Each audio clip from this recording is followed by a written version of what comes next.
Electric.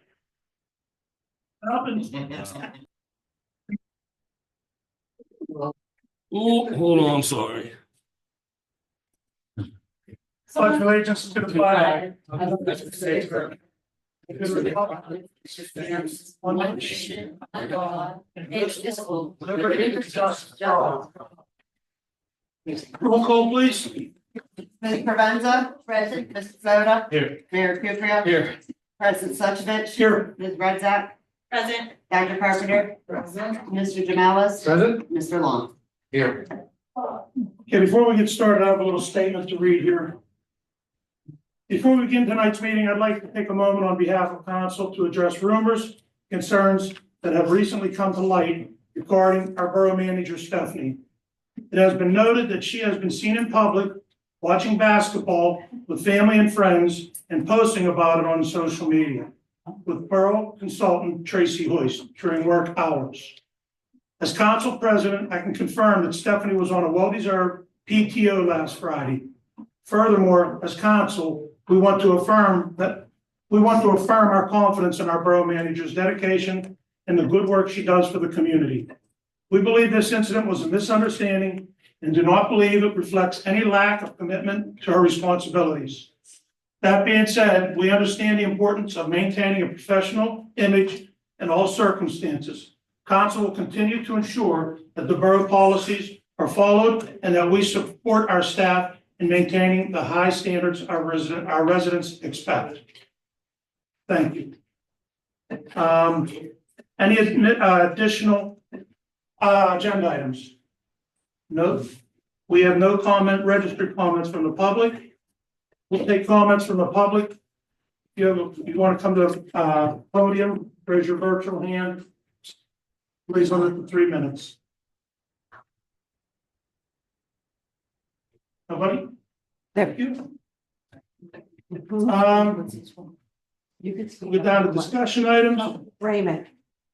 Judy has something. Oh, I live on Ridge Avenue. if you could sign your name and state your name and the whole. That mic is on. Vince Dix. You need my address? Yes, please.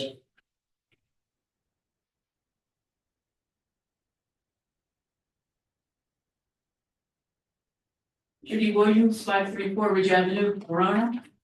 Lived here my whole life, 66 years. And in my whole life, in 66 years, my street has never been the worst as it is today.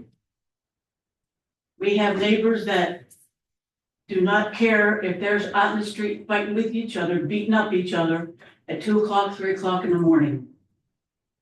Susie has called the police numerous times, but I feel like by the time I get to the phone, they're already there. Also too, we have cars parked on the street that are outdated. Stickers. Yeah. Is there a law on that? Yeah. I'm sure there is. Or the mayor get the police officers to check them. There's one back the street and then there's one, the back the street one, I think it's either in the last apartment or the next to the last apartment. And then the one that's on my side of the street is in the white, it's like an apartment building now. I think they live on the upstairs. It's a blue car. Their license plate or their stickers outdated. I mean, if we're not gonna have to do that, then I'm gonna stop doing it too, because it's expensive. And Well, that, if I understand right, that's a state thing. And if they want to take the chance and running it like that, and then they get the citation when they get pulled over. well, I mean, I'm not, I know. it's illegal, right? I mean, maybe Officer Dessel can speak on that. Okay. Stickers, You can- inspection stickers. Yes, you can issue a parking ticket for the violation. But the issue becomes, do you want to go around town issuing dozens and dozens of tickets for expired inspection? No, I mean, you can. right. I guess the resident has a concern about it. We'll look into that. Thank you. It'll be probably in the evening shift. They're probably at work, you know what I mean, but we will look into both shifts. Thank you. Do the cars move or do they sit there all the time? The Jeep at the end of the street that hasn't moved, I think, since we're parked there. Okay. It's a Jeep. Yeah, it's a black Jeep of some sort. And it's a Nissan, the little blue car that's like on my side down the street. They do work, but even still. Right. I mean, our street's like narrow to begin with. It is. You know, and then, I did read in the, newsletter about, you know, people making sure they pick up their garbage in their yards and everything. I've never seen, like, people in my neighborhood, I walk back the street like every other day or every day with my dog. And I could take a bag with me and fill it up, and it's not just a little garbage bag, it would probably be a big black bag. That's every day. I mean, is there like an ordinance if I pick all the garbage up and throw it in somebody's yard, is that okay? Probably, you probably wouldn't want to do that. There's a code enforcer, Yeah, he's been going around. I'll send them down. She'll send Joe up there. I can. Because it's mainly the middle house on my side of the street, going out the street on the right-hand side. They have more trash all over their house, and they have like 5 garbage cans sitting out at the curb. And they never move them back. Oh, Stephanie will have Joe check out Ridge Avenue, Upper Ridge. So I do try to, like, if I'm walking, I take a bag and try to pick stuff up and, you know, but, okay, thank you. Thank you. Thank you. Judy, are you familiar with our tip sheets as well? I don't think so. Okay. Stephanie can provide that to you as well, but we also do have a process. Some of us are well versed with it, so that you don't have to come down here every time, you can Okay. document it. Well, I've never been. There's tip sheets out on the rack. They are on the rack. You can bail them in, you can. send them Anonymous. out. You can make a phone call. Okay, I'll thank show you. you on our way out. Thank you. Thank you. Thank you. Anybody else? I don't see no hands. All right. Couple things here. The COG bids. We got a couple bids going on. Well, we have one bid going on. Bid is gonna be read. You have to have 2 readings. The one for March 27th will be the first reading. Second reading will be April 3rd. And the opening of the bids will be April 16th. And that's gonna be for the end of 3rd Street. It's gonna be for Vogel's Lane. It's gonna be for Athletic. It's gonna be for the alleyway between Athletic and Second behind the church. I think, is that the one that has Sylvan Way, the rest of Sylvan Way on it, I believe? Yeah. So that hopefully is gonna be done. The bids are gonna be open on the 16th and hopefully that'll be done in the spring. It isn't, some of the houses being torn down. Well, that's my next on the list. Okay, sorry. The ones for demolition, they're still waiting for the county to get the, I forget the report number, to make sure it doesn't have asbestos. And we have four houses that are gonna be torn down. One is, 523 East Railroad, and then there's 204 West Railroad, 4 something Union, and 812 First. So that's that.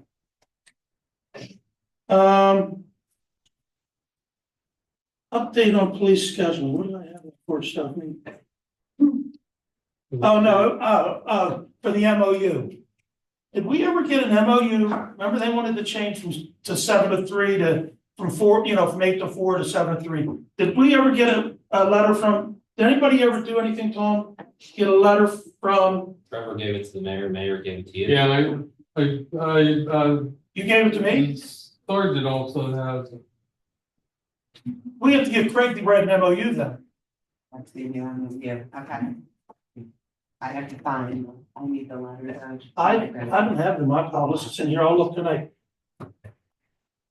I know we discussed it, but I don't ever remember there being a letter. I don't remember. Yeah, I didn't remember that, but I'll get it to Craig though. committee goals. We're just trying to keep our committees updated with everything. Trying to make our committee meetings. Give anything else? If I may add, there is a shared Google Doc, and I can resend that to everyone. If everyone could minimally look at your descriptions for your independent committees and make sure they're accurate with what you think should be your priorities and things that you're working on.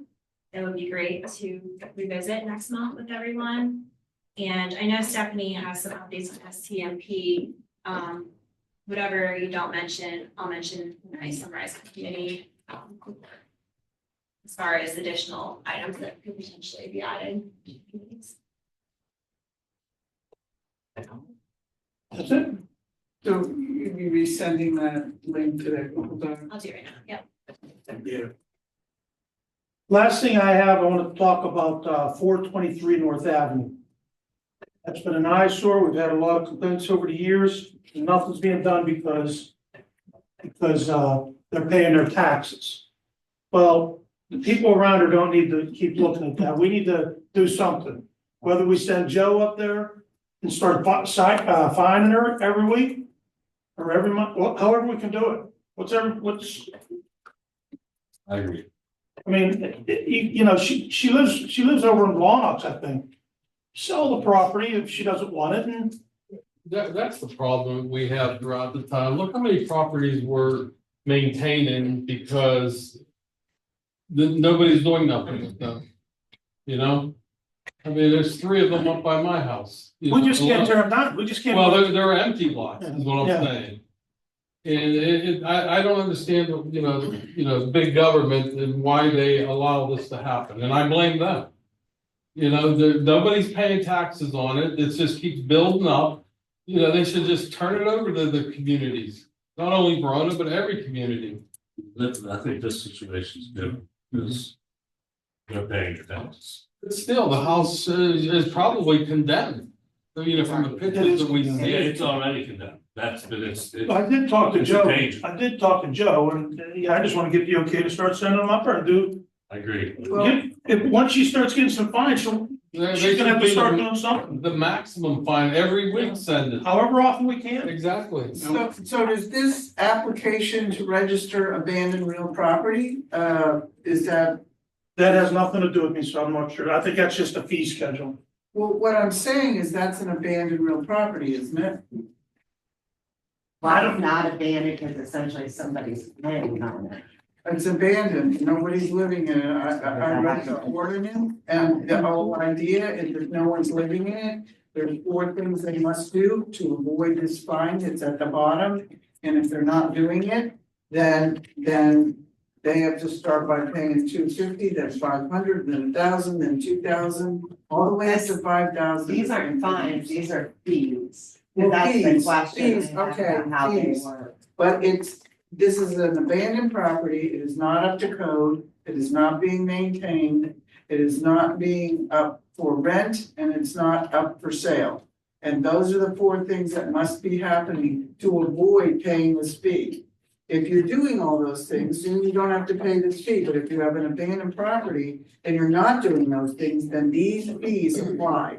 Now I'm more confused. I'm really confused, because I thought the abandoned property, those were fees. And I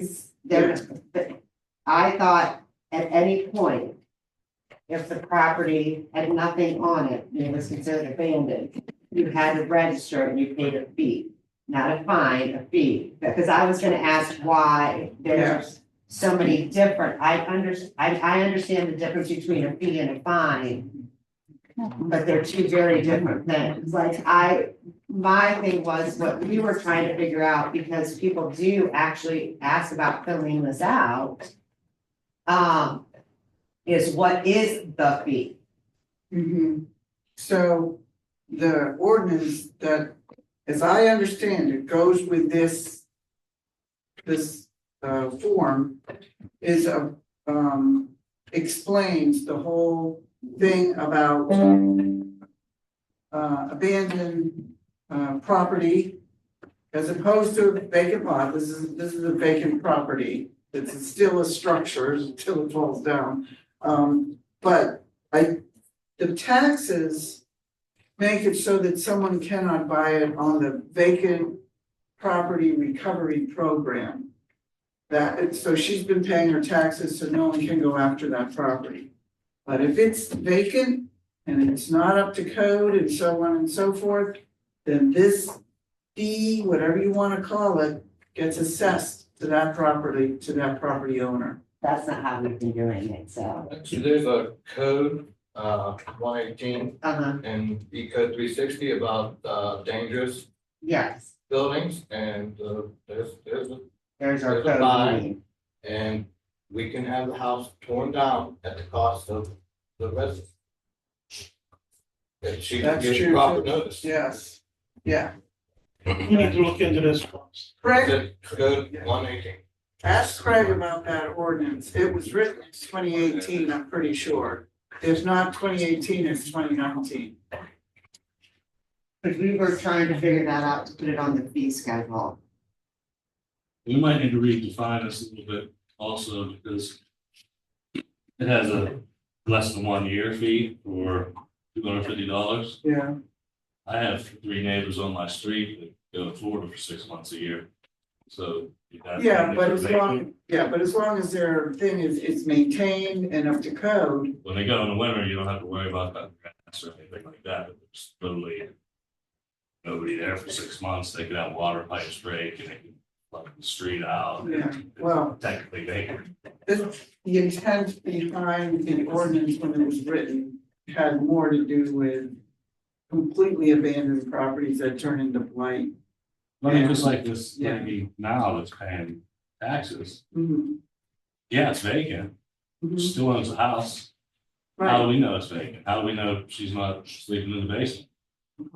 I'm pretty sure. She isn't. I know, but you'd have to prove it, like, and that's a. Let's get with Craig and Yeah, reiterate, check up on all this. 118 doesn't make a difference. Oh, I'm glad you found If it's deemed dangerous by the town, then. We'll have to get Joe and Craig in on this. Code 118. I have a suggestion. As a council, why don't we invite her even to a private meeting here, explain this to her face to face, and ask her, why are you paying taxes? I think Joe's been talking to her. Spending money maybe you don't have. Is there any On county taxes. program that could probably help her get that property or building raised? That, just, I'm sure. Yeah. Let's get Craig and Joe, and work with them on that. Stephanie, if you will, please. Yes, I got it. That's something I'll put over. Oh. That's all I have. Next up, Mayor. I just have 2 comments real quick. It's really not an agenda item.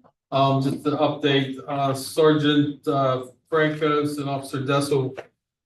First week of April, they'll be both going to some classes that they're gonna be taking. Officer Dessel will be gone for a week. And the other thing is too, the Verona Volunteer Fire Department had an essay contest for fire prevention.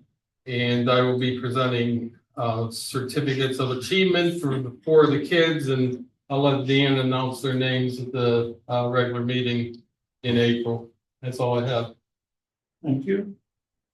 Next up, Borough Manager Stephanie. The big thing is, the updated fee schedule, like I said, I passed it out to everybody, asked everybody to look it over. The big things we have are this switching to CEA and also adding an administrative fee to, building permits, because it does take a lot of work for us to get them done and make sure they're all printed and make sure everything's where it's supposed to be. So that was one thing that we wanted looked at and checked, because we'd like to get that going. The next is, we will be talking to Matt about, we get a lot of calls from like, we call them letters, like they're not lien letters. We spend $35 to get a lien letter. But some people will call and want zoning letters or outstanding by, and stuff like that. So, we're trying to come up with the name. We're working with Matt on it.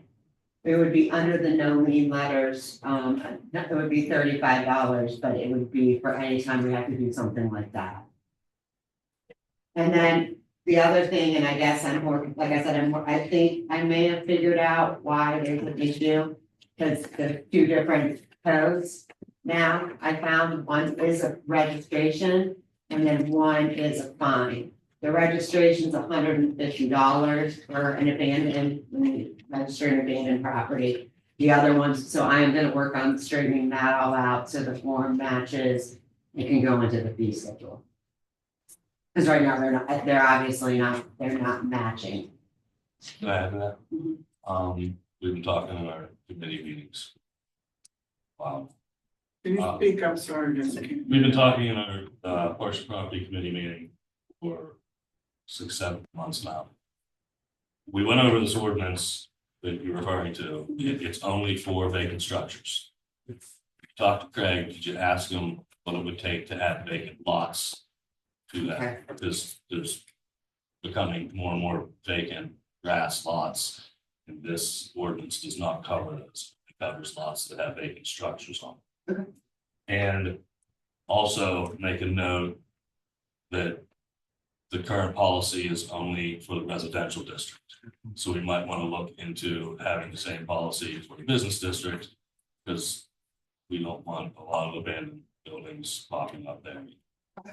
I will do both of those and have that prepared for the next workshop. Thank you.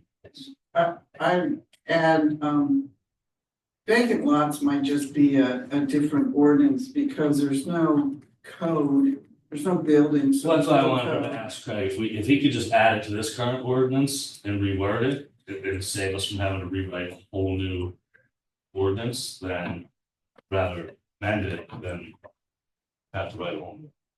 If we can't, then we'll have to write a whole new. Yeah, but you can use a lot of the wording from the old one, you just have to take away the part about having to have it be up to code. And that, but the rest, the maintain, I don't know about if you can't rent the property, but you can put it up for sale, so 2 out of the 4 things may be appropriate for a vacant lot. Well, that's also speculation until he actually gives us his advice, which way to get. Let's see if I can find my copy. I just printed a bunch of it. Okay. Is there any other fees? Because the last year we did this like 3 times, I don't wanna, I'm hoping maybe we can do it once and then maybe update it yearly, would be. We keep building stuff, so we're gonna have to keep updating. Yeah, I mean, I don't have a problem, I'm just trying, if there's anything else. You And know, after that, I can we're trying to just make sure we can add it while we have it open. So the STMP grant phase 1 is the first grant and it's due June of 2025. I am in talks with George from DCEP. What we would be looking at, you have the goals and the ones in yellow were like some of the bigger ones that we wanted, so it would be, and we can do one large ask. So instead of asking for a bunch of tiny things, you could do one large ask. So what we would be looking at, and Gary and I are actually working on some pricing for some of this stuff already. Would be that comprehensive plan and the capital plan, which could be done in conjunction with each other. To upgrade and install the park cameras at Riverbank and Railroad. The building security here, and then police computer equipment and software. So, do you have more questions? You have listed a lot of things that have been completed. And I remember from the stamp report that hiring a labor attorney was also one of the things, right, along with the HR professional. Actually, where you guys saw it and where we pulled this stuff from, we're a little bit different in the scheme of things. It's just, it's done, like it's done, so it was kind of we did some of the stuff just so that we knew that it was finished. Yeah. The labor attorney is just never made it on the list. We never really talked about, we kind of talked about it and then didn't talk about it. So I can put it on if it's that Well, important. just it shows that of the recommendations that we're following them doing, I don't know what the right word is. Completing the suggestions, the recommendations. And that was one of the ones, I think, under administration. I know why it's not up here, because it was done by votes. Yes. It was done by council votes, so anything that got a majority got put on here. I think you're saying that it's akin to when you. It was akin to, we got it done. Something extra, you then read it on the list. Yeah, this was, we took the survey you guys completed, and that was how we got these. Yeah.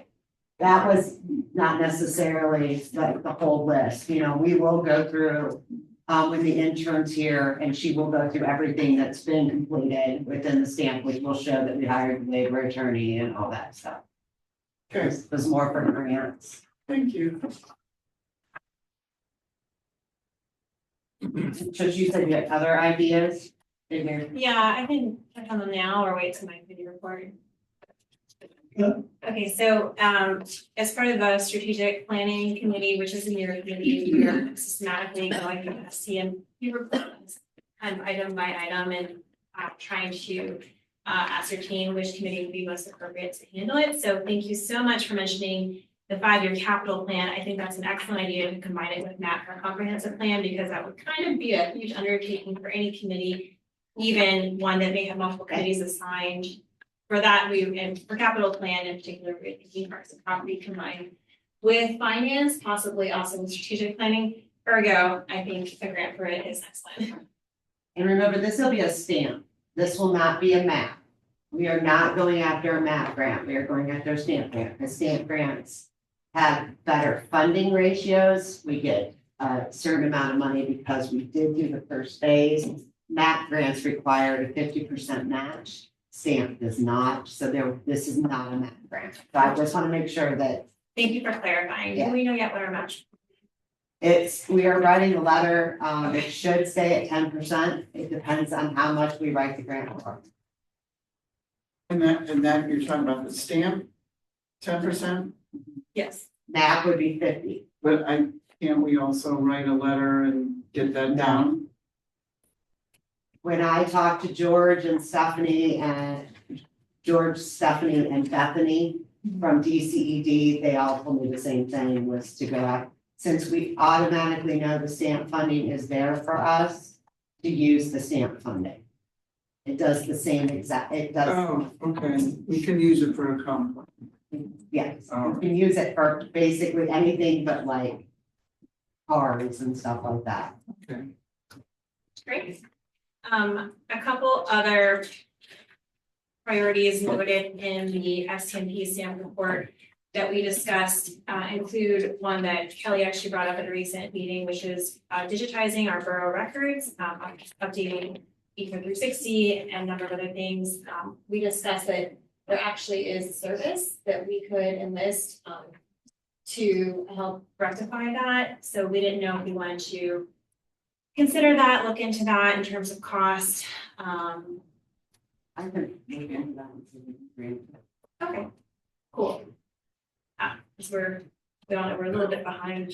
That. I just wanted to add, I don't know about you guys, but I periodically get these emails from these companies, like their promotions or ads that say, oh, we can digitize your whole, office or whatever. You guys ever get those?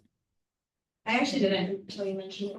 So maybe could you forward it to Stephanie as well? I get them. Oh, never. Yeah, but I'll make sure to go through stamp and look for somebody who I know is recommended by Don Page or have a list of recommended companies.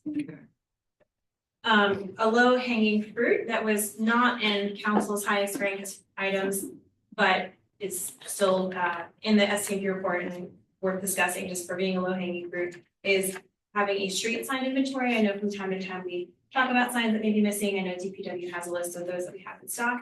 It was brought to our attention that a member of the community may have an up-to-date inventory of our street signs, so it would be pretty easy just to combine it with our other inventories, look for any gaps. Parks and properties seem like the natural fit for that, but we can discuss further. And then, not in the SEMP report, but recently, brought up through various complaints is, we lack a documented process for receiving complaints both internally as well as externally with the community. So our HR consultant, actually Tracy Pulse, forwarded us a sample ordinance that will forward to all councilors already, in which we may want to consider enacting a process like we are doing for many of our other processes, such as hiring police officers, et cetera, and just in general streamlining our processes and updating our digital records. In which that no matter who it's reported to, whether it's the office or be it mayor or council member, is logged somewhere and then it is tracked, and the person who submits it can track that and they receive a response within 5 days, which was in this ordinance, but we can adjust it for our needs as well. So I just wanted to bring that up. Yeah, I forwarded to Johnson's thanking personnel, but that's certainly open to discussion because I feel like we get personnel quite a bit lately. Last but not least, we did talk about in recent meetings a couple of public speaking policies and different things. Yeah. I was thinking that community engagement may be an appropriate committee to help look into those. I think, John, you may have mentioned taking some of those on, so it could be processed in, but just to help distribute the work a little bit. Yeah. Think that need to improve all that on, kind of on the, we need to do a little bit better on our end as far as how we engage the community and how we communicate with not only with just the community, but with one another as well. So that we can function better. Right. So, and I'm actually going to get to that when my term is peak here, but we're going to work on some exercises here coming up. So I will talk about that here in a few minutes once we're done with your presentation. Thanks. We kind of took over here, but I'll add those couple of items to our shared spreadsheet. Feel free to add other items that I didn't mention, and we'll go from there. I did also want to mention, related, not specifically to committee work, but to council as a whole. Sylvia mentioned previously that there was a public relations PSAB webinar that was made available to us, forwarded the links to everyone so that we can, in general, just continue to improve, as John mentioned, our communications and public relations. Thanks. Thank you. Stephanie? Okay, just to let you know, we have to sign a new contract since Acrisure brought Mock and Hawk. I'm just reminding everybody, there are actuarial and consulting services for our uniform pension. Nothing really changed, just the name. We're still using Sue. Sue is a benefits person. We actually use Harry Troutman. Oh, that's right. Yes. Yeah, we use Harry Troutman for all of that stuff, so we still work together. Okay. Is that it, Stephanie? Anybody else have anything for Stephanie? Thank you. We'll move on to finance report. Oh. February income was 101,342.70. Year to date, it's 248,497.44. Do not freak out. Taxes are starting to come in. That's when our income starts to jump back up. This is always a slow period.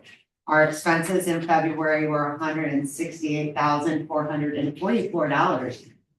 And our year to date is $436,629.46. So we're about $188,000 in the hole right now. Again, property taxes are coming in, grant dollars are starting to come in. The first 2 to 3 months are always really slow. Wow. So November, December, and January. Does anybody have any questions about How much is left in the sewer fund now? As far as the- $131,000? So basically, by the end of this, by probably mid-year, we'll have to start discussing an opposite thing. The sewer fund will now be able to actually pay the borough. It'll be public on. Yeah, well, what happens is, it'll owe the borough money. So, which is a very odd experience, so we spent all that time paying it back Yeah. just to get it all at some point. Well, now it's all, it'll all be squared away, that was what, It'll 4 all- years. Yeah, it'll all be done, so, we're close. So, I was wondering if it would be possible to ask Bookminder to add a column, because I noticed here in the budget versus actual, that we have our actual, and then the budget is the 12 months total.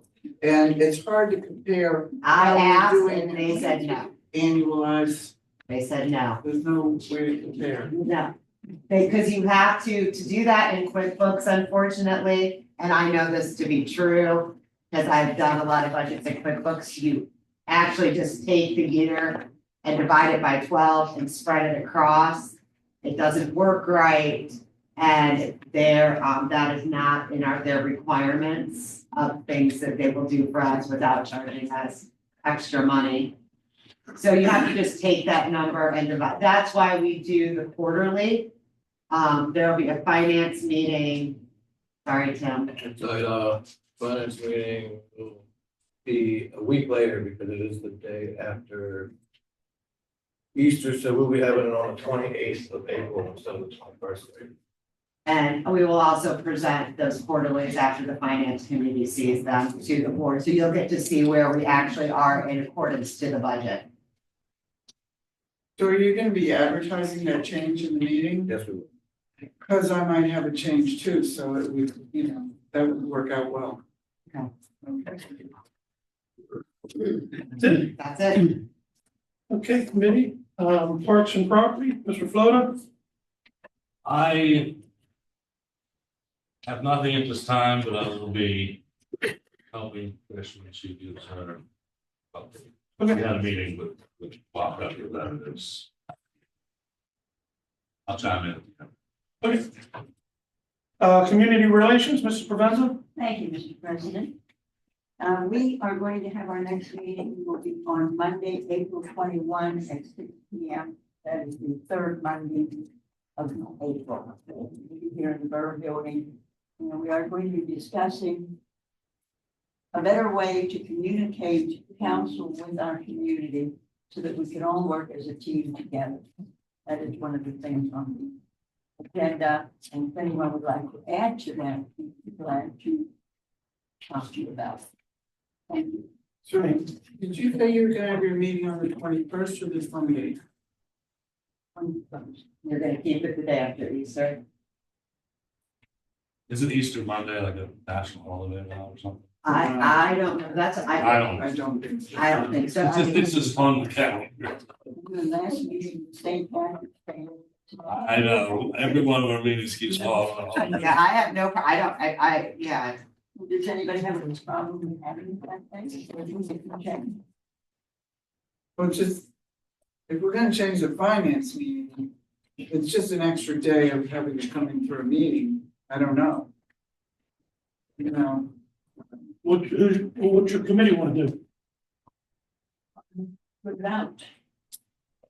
You want to have one on 28th? I would rather, that's why I moved.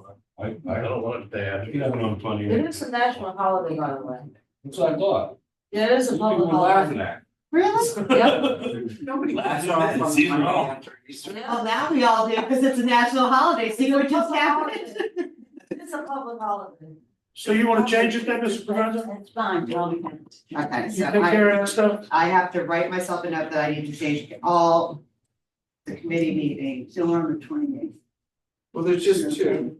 Yeah, but you said you have a change too? Yeah, for the one in May, Yeah. we might as well advertise that. Yeah, I'm fine with that. You want me to tell you now?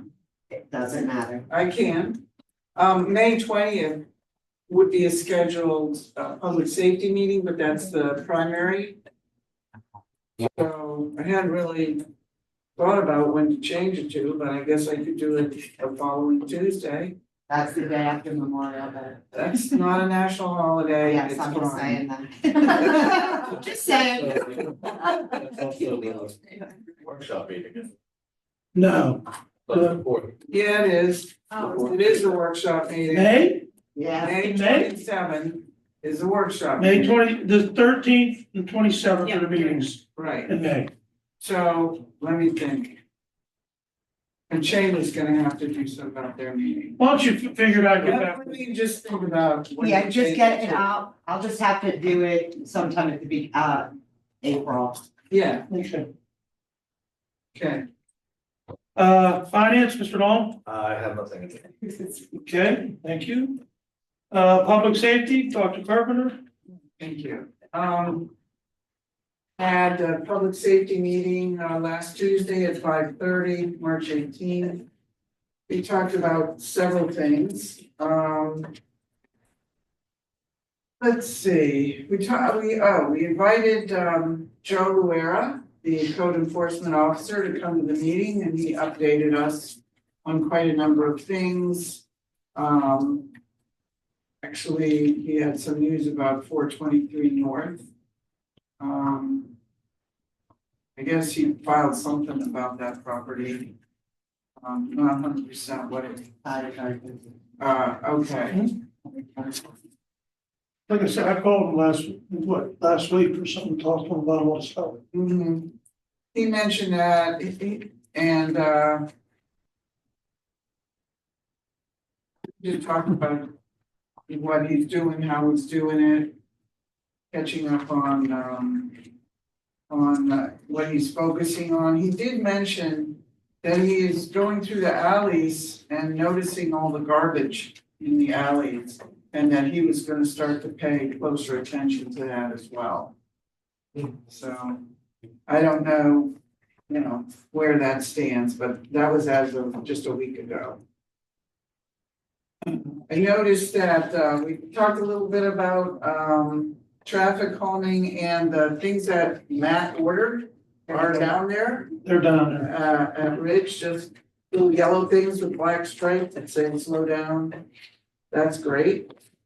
I'll have to hear from local residents if that's working or, helping. The CPR class took place, this past Saturday, March 22nd. I was told by the people at RCAC that there were 33 people in attendance and that it was a very good class. So now we'll start working on potentially having a first aid class in the fall. And I'm looking to do this annually, CPR in the spring, first aid in the fall, unless anybody has any objections to doing that way. Okay, hearing none, that's what we'll go ahead and do. We brought back discussing handicap parking policy, and I would like to throw this out to everybody, since this is a workshop meeting, to discuss. Personally, when I realize that if somebody is requesting a handicap spot, that it doesn't belong to them personally, it's for anybody who has a handicap placard can park there. Correct. So I'm not sure that it's fair for somebody, it might cause a misunderstanding if somebody pays a fee to have a handicap parking spot in front of their house. That then they would kind of think in their mind, oh, that's my spot and nobody else can park there. We have enough misunderstandings about parking in this town. I'm personally not for that, but I'm open to hearing what other people would like to say about that. We discussed this last Okay. year, Mhm. and I believe it was the will of council that the fee would be very minimal, and it would be just to cover administration costs and costs of sign. That's why I said not to make it a fee, people, application fee, because it does cost the borough money to put up the sign, paint the curb, Mhm, to process the applications. right. And Well, it's not a fee saying that this is your parking spot, it's an application fee for filling out the application. I think we should put some language on that application. To just indicate to the whoever's applying for it, say that that spot is still a public, Yeah, it's for anybody that has a Spot. handicap, like, yeah. just so they're aware of the way. the Anyone with a application- disability that has a valid placard can use that spot. well. I hear that people have different opinions than me, but I still don't agree. I don't think people should have to pay a fee to get a handicap thing because it's public. But I guess we could vote on that at some You're point. saying it's an application, What's that? they shouldn't have to pay because they're not choosing to what question? Because it's a public spot, and so they paid to put up a handicap. Painting, sign, whatever, and probably 85-90% of the time they can park there. But that 15% of the time, I'm looking at numbers, but just for the sake of discussion. Someone else would be parking there, and that person did not pay an application fee to park in that handicap spot. She's saying that it could cause And it a could problem cause that, friction. hey, somebody's patient, say, hey, I paid for this spot. We're And also, somebody else could come in and take it and then could cause some sort of friction. in the neighborhood. we're also getting the spot directly in front of their house. So Yeah, it's not like they're just getting a handicap spot that's a block away that everybody can park in it. It's right in front of their house, so it's not really gonna become an issue unless their neighbor is handicapped also. And the neighbor across the street is handicapped also, or they have a whole bunch of handicapped people or people that have handicap placards visiting them all the time. I think you're overthinking. I mean, it does cost us money. Yeah, At the end of the day, it costs the borough money, it costs the taxpayers money. It's not our money, it's their money. I would say if we were to charge a fee, we would have to make sure that we put that language in there, and we have to really explain. Disclaimer, this spot is not yours, it's for anybody that has a Yeah. handicap plaque. And the best thing to do is let them initial that spot after reading it, Yes. then there won't be no Yeah. argument. Well, maybe the other thing too might be, different people have different level of means. Some kind of sliding scale, going all the way down to next to nothing, like $5. For people who are barely being able to feed themselves and that type of thing because they're living on disability or How whatever. much is the fee, Vince, you know? You There's know, no fee right now. Oh, there's no fee, we're adding all that. these years we've been giving people. I thought we handicaps, did. but no. No, there's no fee, and we haven't really been tracking it for 150 years. We just know who has spots in Right, front of there's the a house. that's a different topic of discussion. Right now, we're just Well, talking about the- I suggest that you do some investigating and see what other towns that have a policy have it. Do they have a fee? Do they have not a fee? Is it $150? Is it $20? Is it, how is it worded? Is there a disclaimer in the application process that says this? Like, if you're gonna make this policy, then you should do some investigation. I don't have a problem with charging a little fee for the sign. And it would also And apply. as far as the administration costs and DPW, they're on the books getting paid as it is. Well, I'm talking about the cement, Yeah, pole, the- the sign, the paperwork.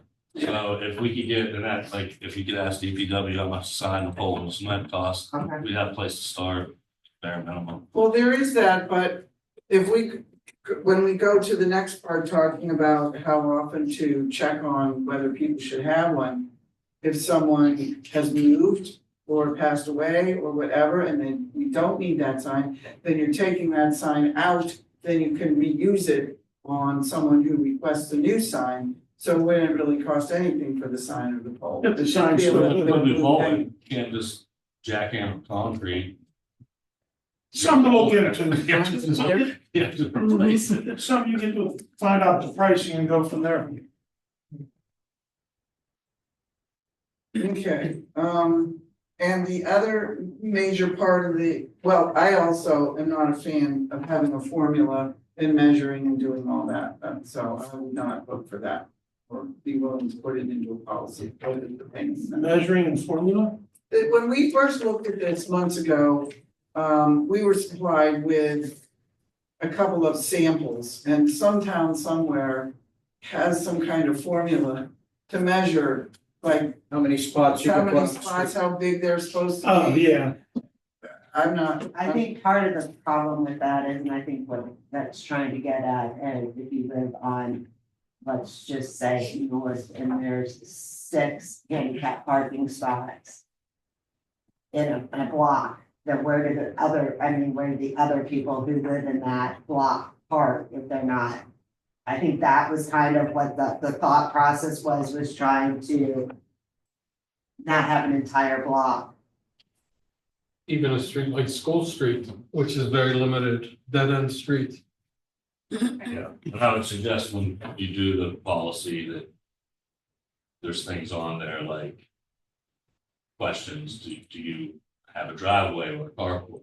Because I suspect that some people might have a driveway and a carport and still apply for a handicap parking spot in front of their house, and now they have 4 parking spots, they're only using 1.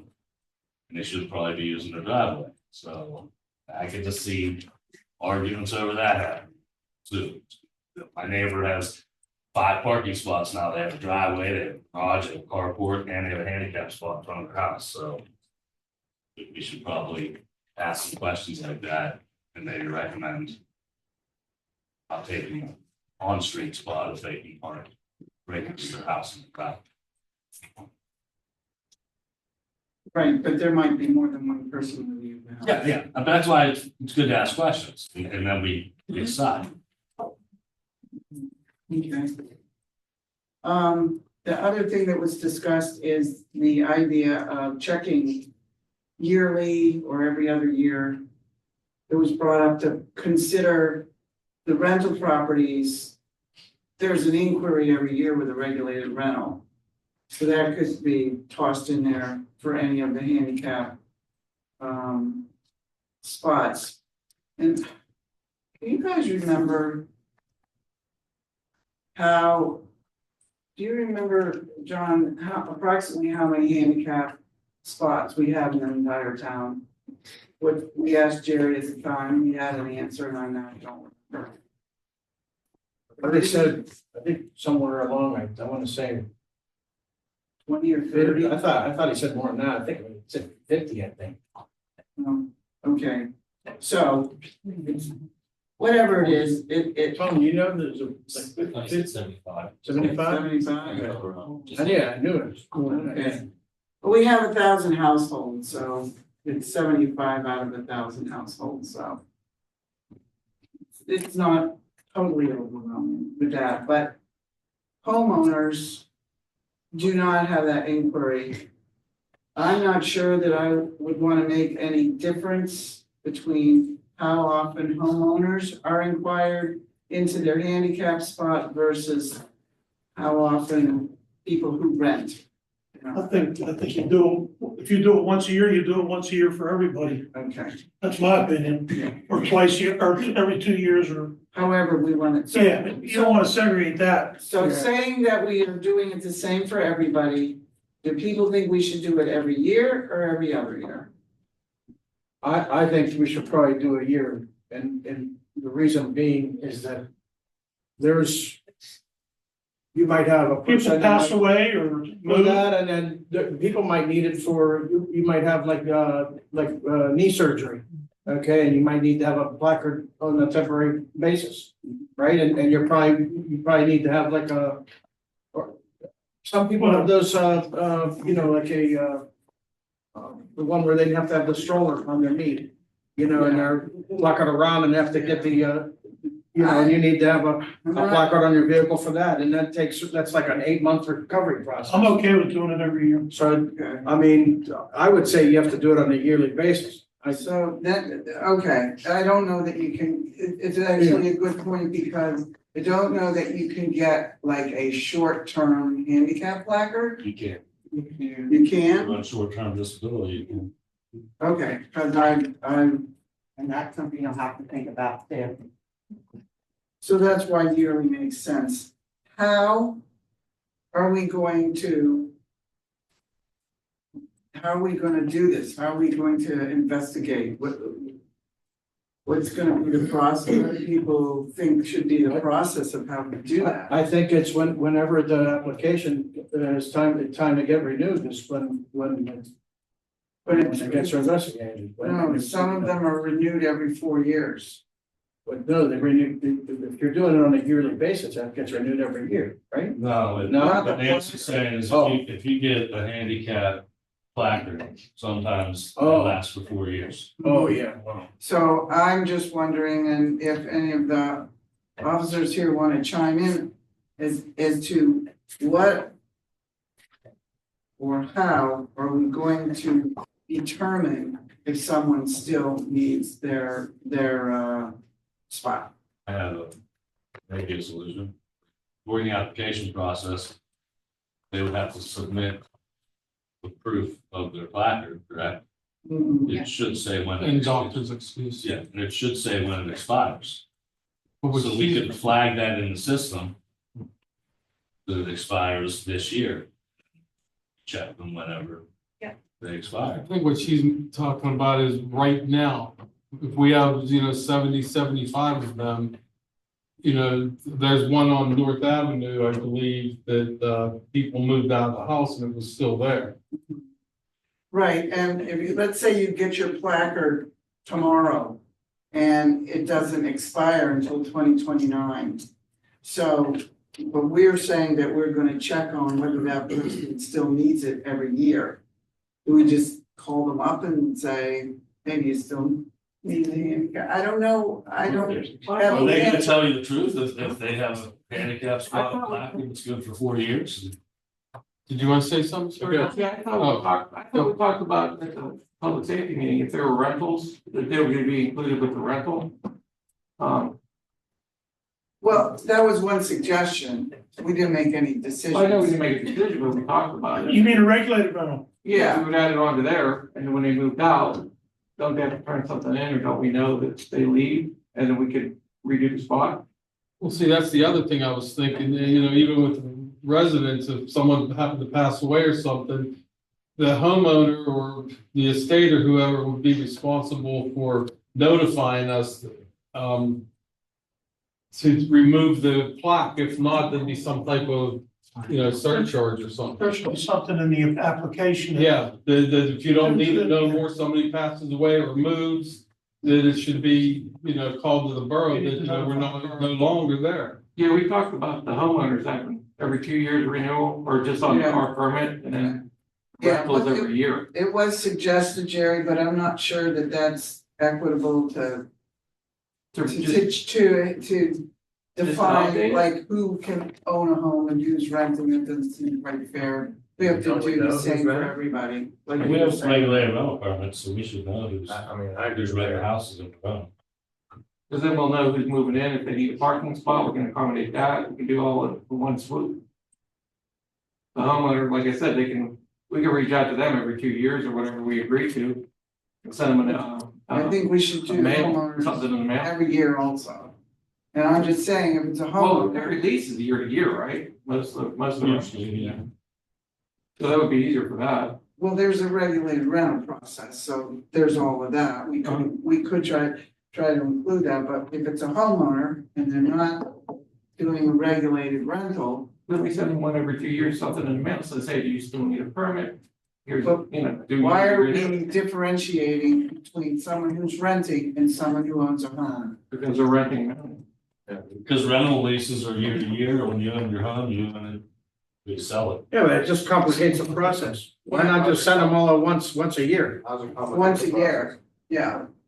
Cause then you have to keep track, is this person every odd Just send them year, all or once a these year. homeowners Send every them all even once a year? year. You The can guy set it up, who's actually proposing it is the guy keeping track of it. you can set it up in the computer to. let you Why know are we when they're differentiating expired. from rentals from homeowners? Why can't we just send them all at once? Why do we care if it's a rent or a renter or a homeowner? Because It's the if, same thing. if a rental gets a permit for 4 years, but they only have a year-to-year lease and they only live there for a year. And they move out. But if a person owns the house and they have a 4-year permit, in 4 years, they're probably gonna be there unless we know that the house was sold. Or Okay. office will know if the house was sold. You know what I'm saying? But if it's a situation where someone has a broken leg or a broken ankle or a broken whatever, and then they recover in a year, but they own their house, then we would wanna know that and remove the That would be on handicap the spot. application, that's what we're talking about, on the application, if it's a temporary, if someone breaks their leg, I know, I broke my leg, I was hit by a car on the boulevard. Sure, but But out of my leg, I had a temporary parking pass, I'm lucky enough to have a driveway, so I didn't need to come to the borough for a handicap spot, but you fill it up, I have this for 9 months, so in 9 months, you gotta go and see. So that's what I'm saying, do we have to, if we really, do we have to actually tie up a handicap spot for 2 years? I'm saying if somebody has a temporary disability, okay, Yeah. and they only need it for a year, why tie it up for 2 years?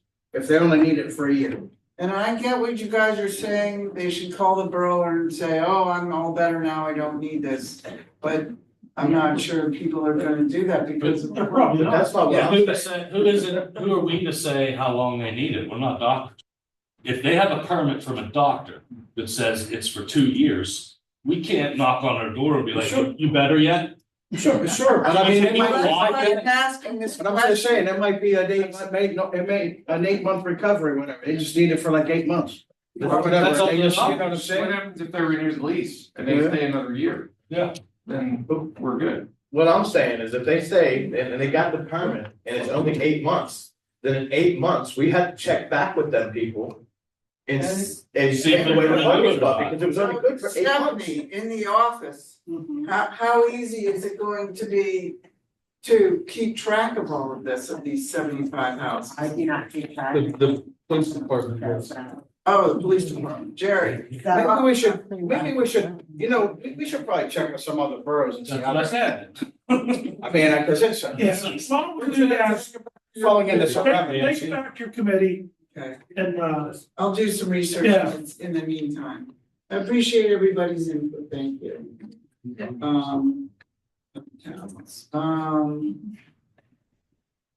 And the only other thing I wanna say is, hey, Chief T is doing a great job, he put an article on the front page of the newsletter about fire vest. And, the police situation is the police situation, I think I'll defer to personnel or the mayor to talk about that. Where we are with interviewing and so on. So, my next meeting will be on Tuesday, April 15th at 5:30. And I'm gonna have to think about where and when to change the meeting for May 20th. And that wasn't all we talked about. We also talked about that in the time of Rome, that there is not a stop sign in any alleyway. I was walking down the little text and noticed that Sylvan Way didn't have any, and I watched the guy literally fly over right onto the middle of the road. Turn, and you can't be coming out onto the middle of the road without a stop sign. right, And I'm not, I only noticed it on Sylvan's, but other people in the town have noticed it on other alleyways, there's not any stop signs. Anyhow. I did do some preliminary research and thank you for bringing that up, Tim, I forgot. And I think that there is a motor vehicle statute law, whatever, that people should know. Like, for instance, as an example, when a light stops working, everybody knows you're supposed to treat that like a 4-way stop, that's the rule. When it comes to alleys and bigger roads, the rule, as I understand it, and what I've looked up so far, is that if you're on an alley, you automatically are supposed to know that you're supposed to stop when you come to a bigger street. I mean. well, That may that's be perfect. why- I mean, people are supposed to. Jerry, supposed to is stop that at true? stop signs too. You're supposed to yield Do the they? main lane, yeah. I think do you think there's a need to look into this? Or stop signs, put stop signs in every alley? I have to look into that one. Yeah, Have you seen how, between North and Ridge, when you put the mirror? If you go up there, there's no stop sign obviously there because you have to go, it's a steep hill, but if you go up north, there's no stop sign either, so, I mean, you'll just smash. I do like that mirror though. if you go up, Thank if you. you go up It north looks good. to I Second. didn't do it, but. Yeah, you're talking Nice. about two major arteries. You're talking There about are going stop north signs. and making a right on the Second. So if you go up the alley, it goes right into the north end. Oh, the It back is- alley. Yeah, in the second, and that could be a bad dangerous area. too. Yeah, the alleyway and north doesn't have a stop sign. Well, I don't There think was one on any there at alleyways one have time. stop signs, and I think it's because It's 'cause under the code of, signs and whatever it is, that it's not required. What's going on? The what? Oh. Momentary pause for technical challenge. No, you could go and Zoom's still running. Yeah, Zoom's still running. This discussion has me thinking that maybe public safety would be involved with sign inventory and looking at some of these locations that have them. I think the issue that I'm concerned about is we talked about earlier that paving Sylvans. Once they pave Sylvan Alley, it's gonna be hard to differentiate what is the main road. They might think Sylvan's the main road because it's nice and new and blacktop and paved, and all the other vertical roads are beat up about the same width. I think Trish has the right idea, put it in the public safety, let them look into the Yes. signage and what's around. I agree with you on that, Vince. Well, and the reason that I'm glad it's brought up is because we are paving the alley this year. If we are gonna add signs, it would probably be best to do it in conjunction with the paving, say, well. Because you're gonna be digging up the road, they can dig up the road and install signs. Oh, the signs, they Same put time. it in the dirt, so they're not putting. Well, I that in. mean, that way we can let the paving company know, we're putting signs here, leave space, or DPW can work it out with them and figure it out. Instead of trying to put them in after it's paved and have to drill holes in the pavement people's yards when they could just pave it. Well, I think we do need to look into this more as well. And this discussion has been very enlightening. I will look into doing a stop sign, not street signs, but stop sign inventory. All right, thank you, So that's my report. thank you. Next up would be Ms. Ridzak. Thank you, Mr. President. As mentioned in previous meetings, members of the BOV steering committee had a meeting with State Rep Nick Andrew. This was not the BOV steering committee, it was stakeholders within Verona and Oakmont, representing council, where Councilmember Vince Loda and myself, and this is of course also representing our Parks and Recreation Board. We had Tony Lascella from Oakmont Parks and Recreation, President Nancy Ryan from Oakmont Council, Oakmont's Borough Manager, as well as two representatives from the railroad and Friends of the Riverfront. So, Vince, how would you say the meeting went? I think it went very well. And it was basically to gauge the stakeholders of Bob's opinion on whether they would be amicable to an alternate Verona. There's a lot of people that don't think going across the viaduct is the best way, cutting out a lane of traffic. It's kind of dangerous. People fly on that, but wouldn't want to take my kid with a plastic delineator right next to where the bus route is. So it was the first step in a long process. It was recommended by Senator Andrew that we would have this preliminary meeting first to see if everybody agreed before we wasted any money doing a feasibility study. Everybody seemed on the same page. They thought an alternate route would be the best, because even representatives from other towns have said that they've already had to redo the route through Plum 3 times because people said, I don't want this going through my backyard, so they had to reroute it. So I think we're actually ahead of the game because Plum actually waited until they got a lot of complaints and people said no, and now they have to scramble and do a feasibility study. It'll be nice if we have one done ahead of time. I believe the next step would be to contact the business owners on the alternate route and see if they would be willing to grant right of way or sell some of the property. Question for you both on that. How did they receive the idea of us doing our own engineering on the, Oh, we would have to do it. on the We would have to. feasibility? No, well, I mean, when they quoted us that number for the feasibility study, That very. that very high number. And Uh, again, when we wanted to do our own, we're like, yeah, no, they when. don't care. They As don't long as care it gets about that? done, they don't care who does. Okay, Right, the MOP committee will write the report as stands with the route through the viaducts. We'll be doing our own feasibility study on this alternative route to ensure that we're comparing apples to apples. To your point, we did ask Matt to prepare a formal proposal that we'll share at the next business meeting, which I won't be at, but we will be sharing. And Brett McAndrew is also going to be approaching the businesses to ensure they would be on board. Thrilled that the railroad is on board. And Stephanie also heads up, this is ahead of a tentative DCNR grant, to help offset the cost of the feasibility study. And to help answer your question, I could be wrong. Backing up on this. I think the original architect for the original feasibility study was the work.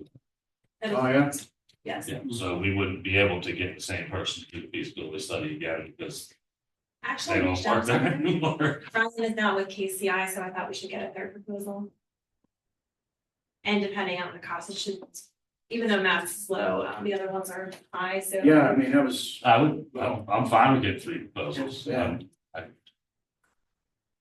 If they could beat the one that LSSE is gonna give us, then. Yeah. I'll go with that. Thank you. Any other questions about the update?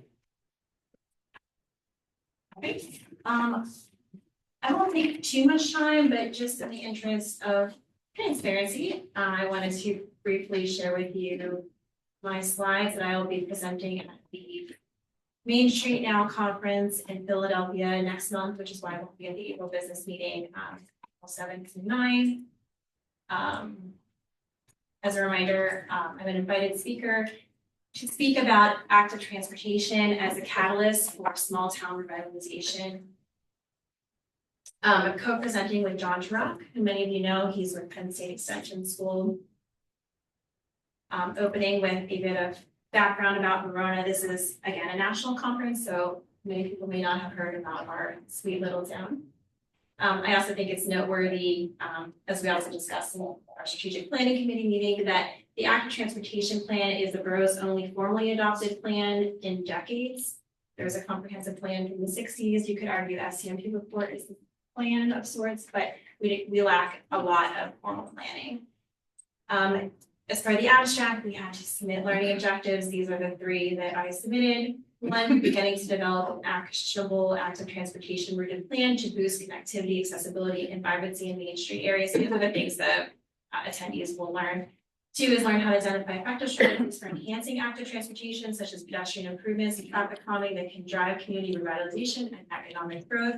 And 3 is analyze a successful case study like Verona's to identify and learn how to leverage public funding in a small community to maximize the results. These are kind of like their suggested templates. So a bit of storytelling, if you will, since being appointed to council in 2021. Many of you were here then, you're aware of the difficulties we had at that time. In general, the difficulties inherent in any small municipality include a limited number of staff. It can also be difficult to recruit staff or not paying as high as other communities, and the existing staff, as you know, can be stretched very, very thin. Unfortunately, in our case, I was able to connect with John from Penn State Extension School, who helped me to write the No Match Walk grant for $20,000 to do an active transportation plan. And we were additionally selected for an extra 10,000 to complete a sidewalk inventory. The ATP plan was written in less than a year and adopted in September 2022. During the same meeting, the borough secretary and 2 council members resigned. It was a very chaotic time and difficult to focus on planning at the time, but nevertheless, we did adopt it and filed forward on the leadership and the planning front. I was also selected for a national program called the Smart Growth America Champions Institute, representing Verona. So we wrote our active transportation plan. This ties in with this learning objective. How do you do it? Like many things, you have planning related, you have a lot of public feedback and public input. And I apologize in advance, these next couple of slides are the ones that we fleshed out the most, but this is directly from our written active transportation plan. It should be on our website if anyone is curious to review it. But what is great about plans such as these is that it categorizes various action items in terms of not only timing, short, mid, and long term, but also cost. Much like when you're reviewing restaurants on Yelp, it gives you a dollar sign so you have an idea what is your low-hanging fruit and what are the things that take more planning to move forward on. So the major things I want to call out, and I want to ask anyone here if there's other wins that you think might be worth mentioning. Obviously, we have 2 consecutive DCED multimodal grants, which is, I think, unheard of. So I just want to shout that from the rooftops, of course. Last year's is for sidewalk connectivity upgrades between active transportation corridors that was copied from having an active transportation plan. So the nice thing about having a written plan is you now have the documentation to say, hey, give us money to do these things. So we're really excited. I think Matt said we can start to look forward to some of those sidewalk upgrades this year.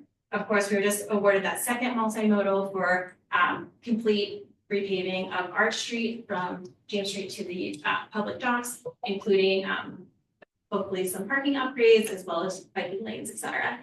So super excited for those wins.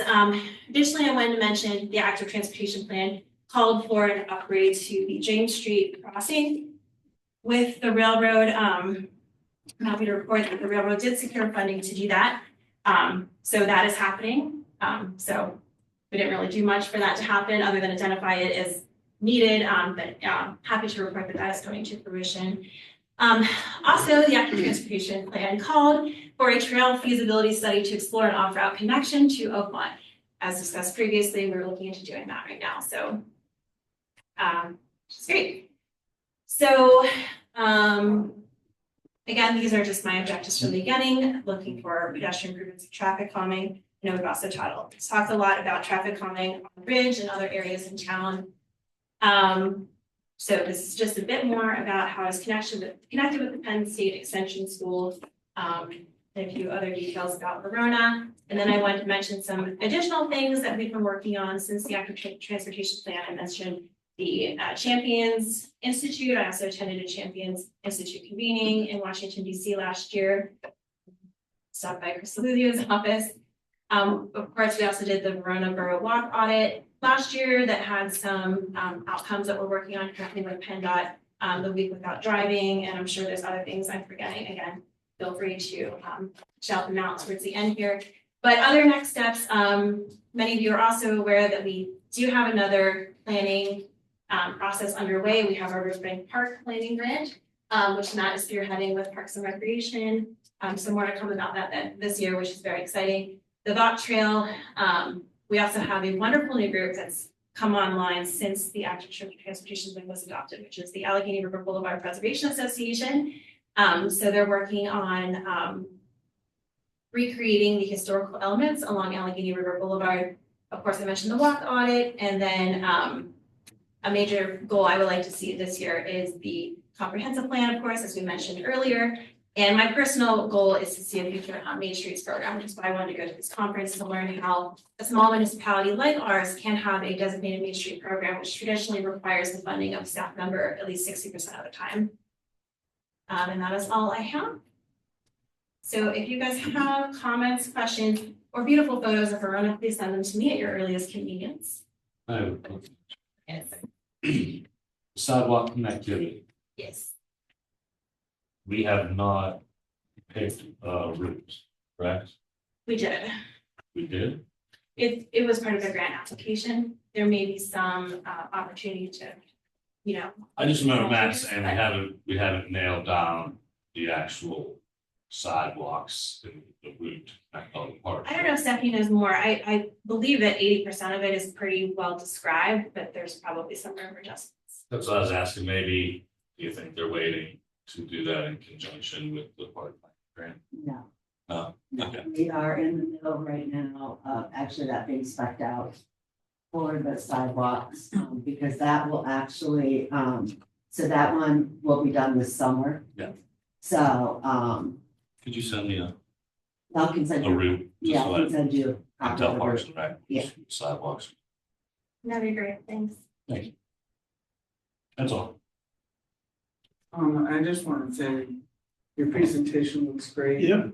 And, I think people will be very impressed when you present. You say, come and visit Verona. It's a very epic thing.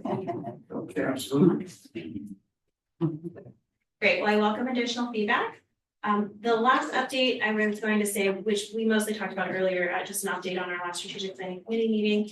The one thing I didn't mention is that we were talking about having John from the Penn State Extension School come back out since he last visited Verona, when we adopted the active transportation plan, just to do an informal walkthrough through the business district, just kind of for fun. So we're planning to have a shorter committee meeting on Wednesday, April 16th, starting at 4, and then doing a short walk around the business district.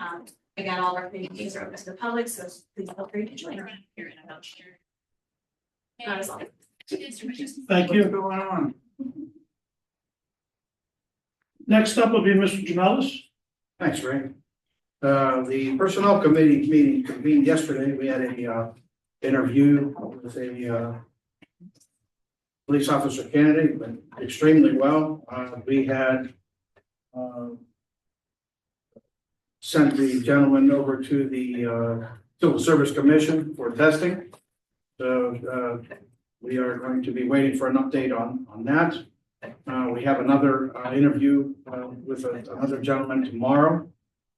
And we are working on a third, just to give everybody an update on the hiring. On some other business.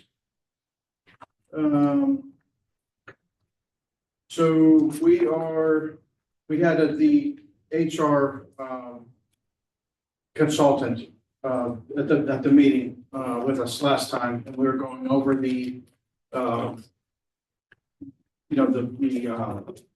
handbook and some policies, and we have some questions for council with regards to bereavement, number one, on what we should be doing as far as an official policy for bereavement for employees. Now, we'll have to check what's in, I guess, the contracts for the. That's in their contracts. For the people that are, civil service and DPW, but for the people that are, just regular borough employees. We don't, They all get the same. we don't actually have anybody that's not under contract that gets bereavement leave. You don't currently have bereavement leave? For part-timers. Mine's written into my contract. Okay. So my question is, should we have a standard bereavement policy for the borough? Yeah, for the handbook. For the handbook, because we're trying to put it in. everybody's contract exactly the same. No, but what John's saying is, Just because we we were can't talking have it about. standardized, because every contract is negotiated separate. Yeah, but the same. So bereavement is different in every contract. Yes, we gave everybody the same bereavement days. We did, but that could change in the future if it gets negotiated. Because Tracy was putting in 2 days miscellaneous, and we were talking 5 days for a family member.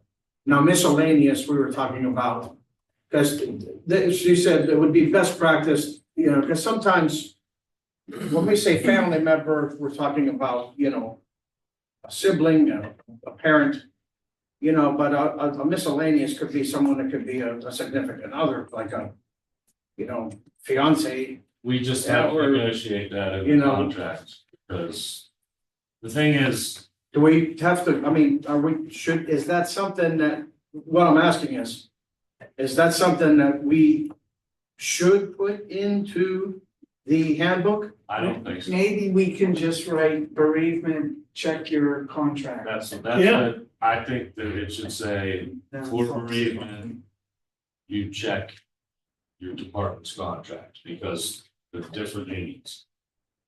They're different contract, everybody has a different Well, contract. the police department's represented by the union, the DPW's represented by the union. And right now, they all do the same days, They do, but but we like you tried say, to that do could, that. yeah. And we were successful at it, but that does not mean that we're gonna be successful at that in the future. Right. It depends what the union asks for when we renegotiate these contracts, and some might ask for more, some might not ask for any. So, instead of having to reprint a handbook in 2 years when the contracts are up, I think the safest way would be to tell them regarding bereavement, refer to your individual contract. Second question. We have brought up, personally. So there was some questions on,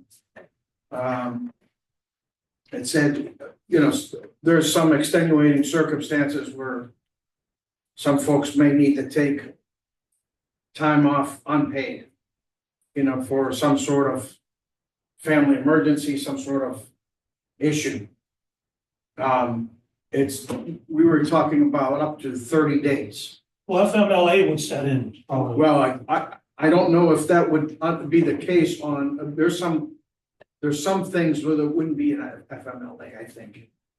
So I don't know if that would fall under FMLA, because we wouldn't be FMLA, I think because we're under, I want to say because we're under, I think you said we're under 50 employees? Yes. Yeah, so since we're under 50 employees, we wouldn't fall under FMLA. When they could take a But we sabbatical. should have some sort of policy.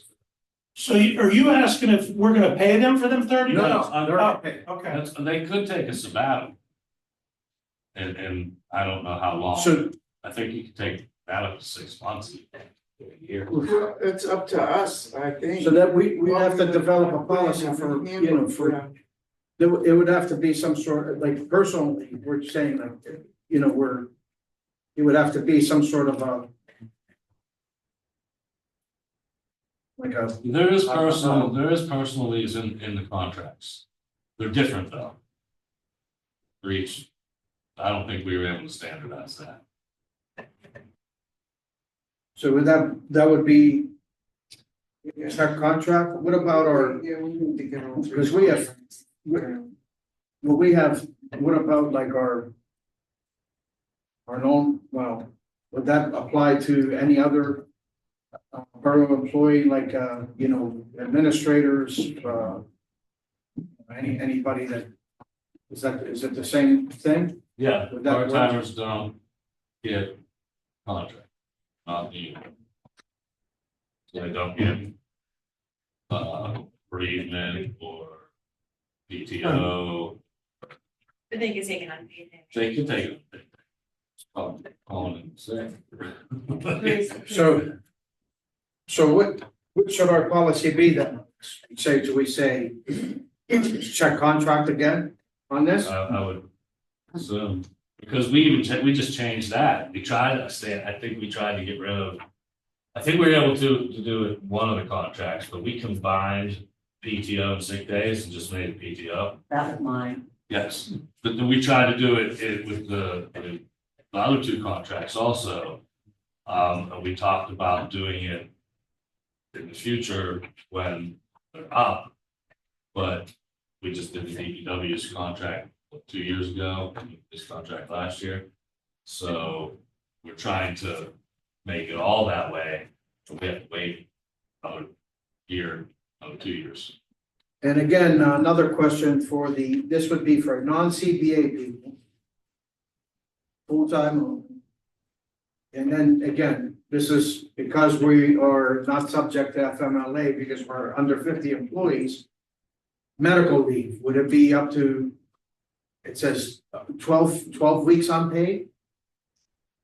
Medical leave? That's FMLA. Yeah, but she's saying that we should We just don't probably, call it that. we don't call it that. We would just call it 12 weeks unpaid leave. We wouldn't call it FMLA because No. we're not subject to FMLA. Because we're under 50 employees. I mean, what would that, It'd be medical leave. Even We if would just they're- call it medical. well, even if they're part-time, they would still qualify for Full-time only. workers' comp. Well, no, this would be full-time only. So we only have one of them. Well, that's a decline, yeah. No, we don't, what about police secretary? She That's has, what I'm talking about. she has a contract. But she has a contract. Yeah. Really? Yes, I've never seen it or heard of it or. it's basically, It'll be old. it's not, cause I had to rework some of it one day, but yeah, it's, she signs it.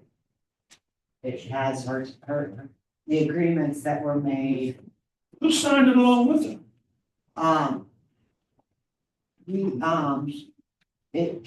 the last time it was signed through the mayor.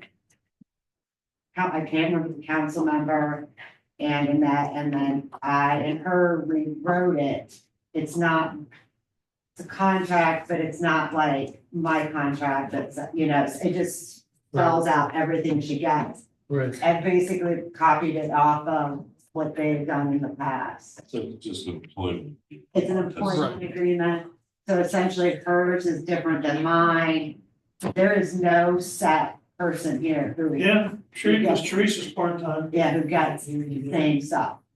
We're trying to do that, John, but it's gonna take I have. Yeah. 5 years before. Well, yeah, so there's just questions on that, so we're gonna have to check it back with Tracy. Most of the stuff having to do with vacation time, sick time, PTO, bereavement. I would suggest in the handbook, they say to refer to Check contract. individual departments contract. And again, sick leave paid up to 5 days. But again, ambiguous because we'll have to check whatever the contracts are Yes, on there. John, I'd like to add, and I don't want to drag it on, but as far as part timers with bereavement, I think it would be more appealing even if you put 1 day in pay. Yeah, You know what I mean? well, we're in the process of doing something from. You want to bring people in and when they read that, just like when I Yeah. brought up, for the board to pass, they get holiday pay now. Right, Before they just got straight time, now they get holiday pay. yeah. Sorry about that, I'm just writing a note on that there, Mayor. Last one on this topic. She had mentioned about harassment investigation / a toxic workplace investigation. So, there's 3 avenues that she asked about who would these investigations be handled by. Either would it be handled by the borough manager, council, or a third party? Now, I have an answer for that, but I just wanted to open it up to the rest of you all. See what your thoughts would be. I thought third party, some third party. I agree, Yeah. I agree, Because you don't know who the, yeah. It's you just, can't investigate yourself. right. No, I agree. so, All right. in this case, people have thoughts on what third party or Oh, HR. Your HR person. she didn't mention herself. She didn't mention herself, but we can designate whoever that third party would be, that we can. It doesn't have to be a single person, it could be. Yeah, we could be a group of committee. 3 people or It could be 5 people. their law firm, Yeah, whatever. we could designate who that third party could be, we could determine that, I Definitely. think. I agree, it should not be. Shouldn't be anyone on this board, it should not be the borough manager. It should not be, The mayor, yeah, it's just third party. okay, good. So that's done with that. The, other thing we discussed, we're working on, she wanted to, she's gonna get us to do a, what they call a DISC evaluation, which is a kind of a personality evaluation. They try to get us to help us to do some team building. We're gonna work on a team building exercise, probably, we're working on a date in May, tentative date in May, if we're all available. It doesn't have to be in May, we can do it later. I think we need to talk about. We will talk about that. That's not firm. We'll talk about that. I mean, now. Huh? I mean, I think we should talk about it now. We can talk about it now? Let's talk about it now. What date would be good? Well, the date that was mentioned during the The meeting eighteenth, was right? May 18th. Eighteenth? Okay, How do people feel about that? It's a Sunday. She said it would take about 4 hours. Yeah, I have May 18th, 11:30 a.m. written on my calendar. Well, I'm fine with that. that is the week before the primary. It's 2 days before. 2 days? I have a preference for post-primary, It's but, a post primary? if we can't find another date, that's fine. Okay. We tried several dates. Okay. You want me to send out some kind of like doodle, Beautiful. like a doodle poll? Yes. But you have to send it to Tracy. I will. Possibly, Yeah, Should she we has do it? stuff You going wanna on. do it the 18th then? We good on the 18th? No, Tentatively. unless Stephanie makes a pool, but include the 18th. That's I'll put it in, I can even make it full. I mean, there might be people who don't want it on a Sunday. Fortunately, it's not football season. I was thinking more about church and stuff like that. Okay. I guess the hope was 11:30 or noon would be after church. No, Church. geez. I said 12:35. 1:30. Send out a poll, Stephanie, if you would, please. Put some figures and dates out. Keeping in mind that it is very tough to find a time, the 10 people or 9 people or however many it is. Can it be all divided come up? Does it together. have to be all 4 hours? It's a 4-hour. Yeah, so we may have to miss church one day. I'm just saying, it's hard to get all this number of people Understood, together. Stephanie's gonna pull, next item. Okay. John, All right, so you give me, the control of the You computer here should. real quick? It I'm gonna is. show some.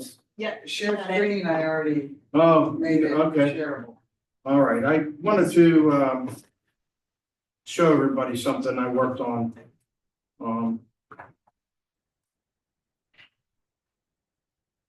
Second.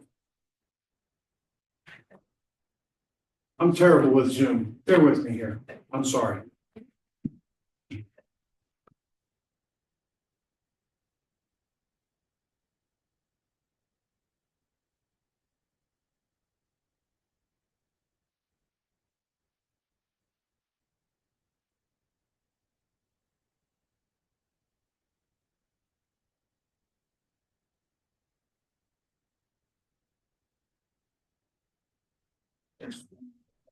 Yeah, but I wanted to get my flow chart. Oh, gotcha.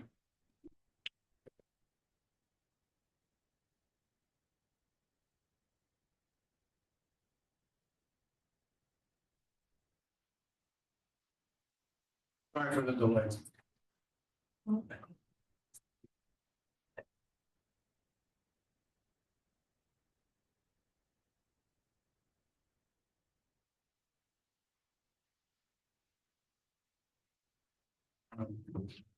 Well, I got a flow chart for the, we've been working on.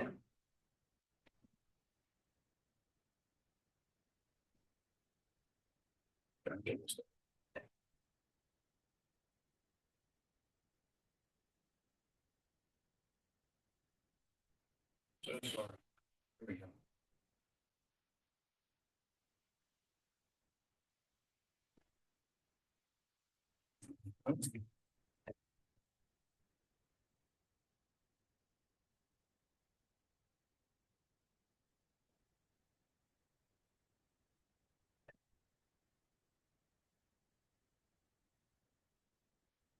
Can you see it? Can you guys see Yeah, that? there you I don't know go. if you can see the writing. Yeah. All right, so. Vince, Sylvia and I have been working on, kind of going back to what the procedures are for. I can blow this up a little bit. Can you all see that? No? You know, it's there. Here we go. I'm terrible with this. I'm terrible with Zoom. I apologize. Anyway. So anyway, I'm hoping you all can see that. I don't know. So anyway, we've been working on, kind of revamping the process as to how we get the hiring process for full-time police officers with the borough. So, we're trying to stay in line with the procedures. But at the same time, we are concerned about expediency. We want to get these guys processed as quickly as we can. We don't want to wait, 1,000 years for somebody to go through, to get hired through the department. So we are trying to get this done as quickly as possible. So the idea is we're going to get the application in. It'll go to the department, the police department. It will, it gets copied and they do the initial background check on the applicant. After that's done, so they'll do the potential like criminal history and they'll do an Act 120 check on the applicant. After that's done, they will send the applicant over to the Civil Service Commission. And basically the Civil Service Commission will conduct the written exam, physical agility, and oral examination. So what happens before that would be the written exam, they'll do the written examination first. They are to score, and it's based on a 100-point system. If they pass the written exam with 70 points or better, they will go on to the next round, which would be the oral examination. Veterans get a 10-point preference. And Vince, I believe you said something. What was the thing about the veterans part? There's two things. One, civil service is not supposed to give the oral examination. That's right. They will give the written test. Right. They will give the physical fitness exam. And then 3 separate individuals, either officer in charge, police chief, 2 other individuals that aren't on the civil service will give the oral exam. And then, what was your question originally? Well, I said, well, you had mentioned about the veterans that we have The veterans preference, Yeah. it used to be you got 10 points.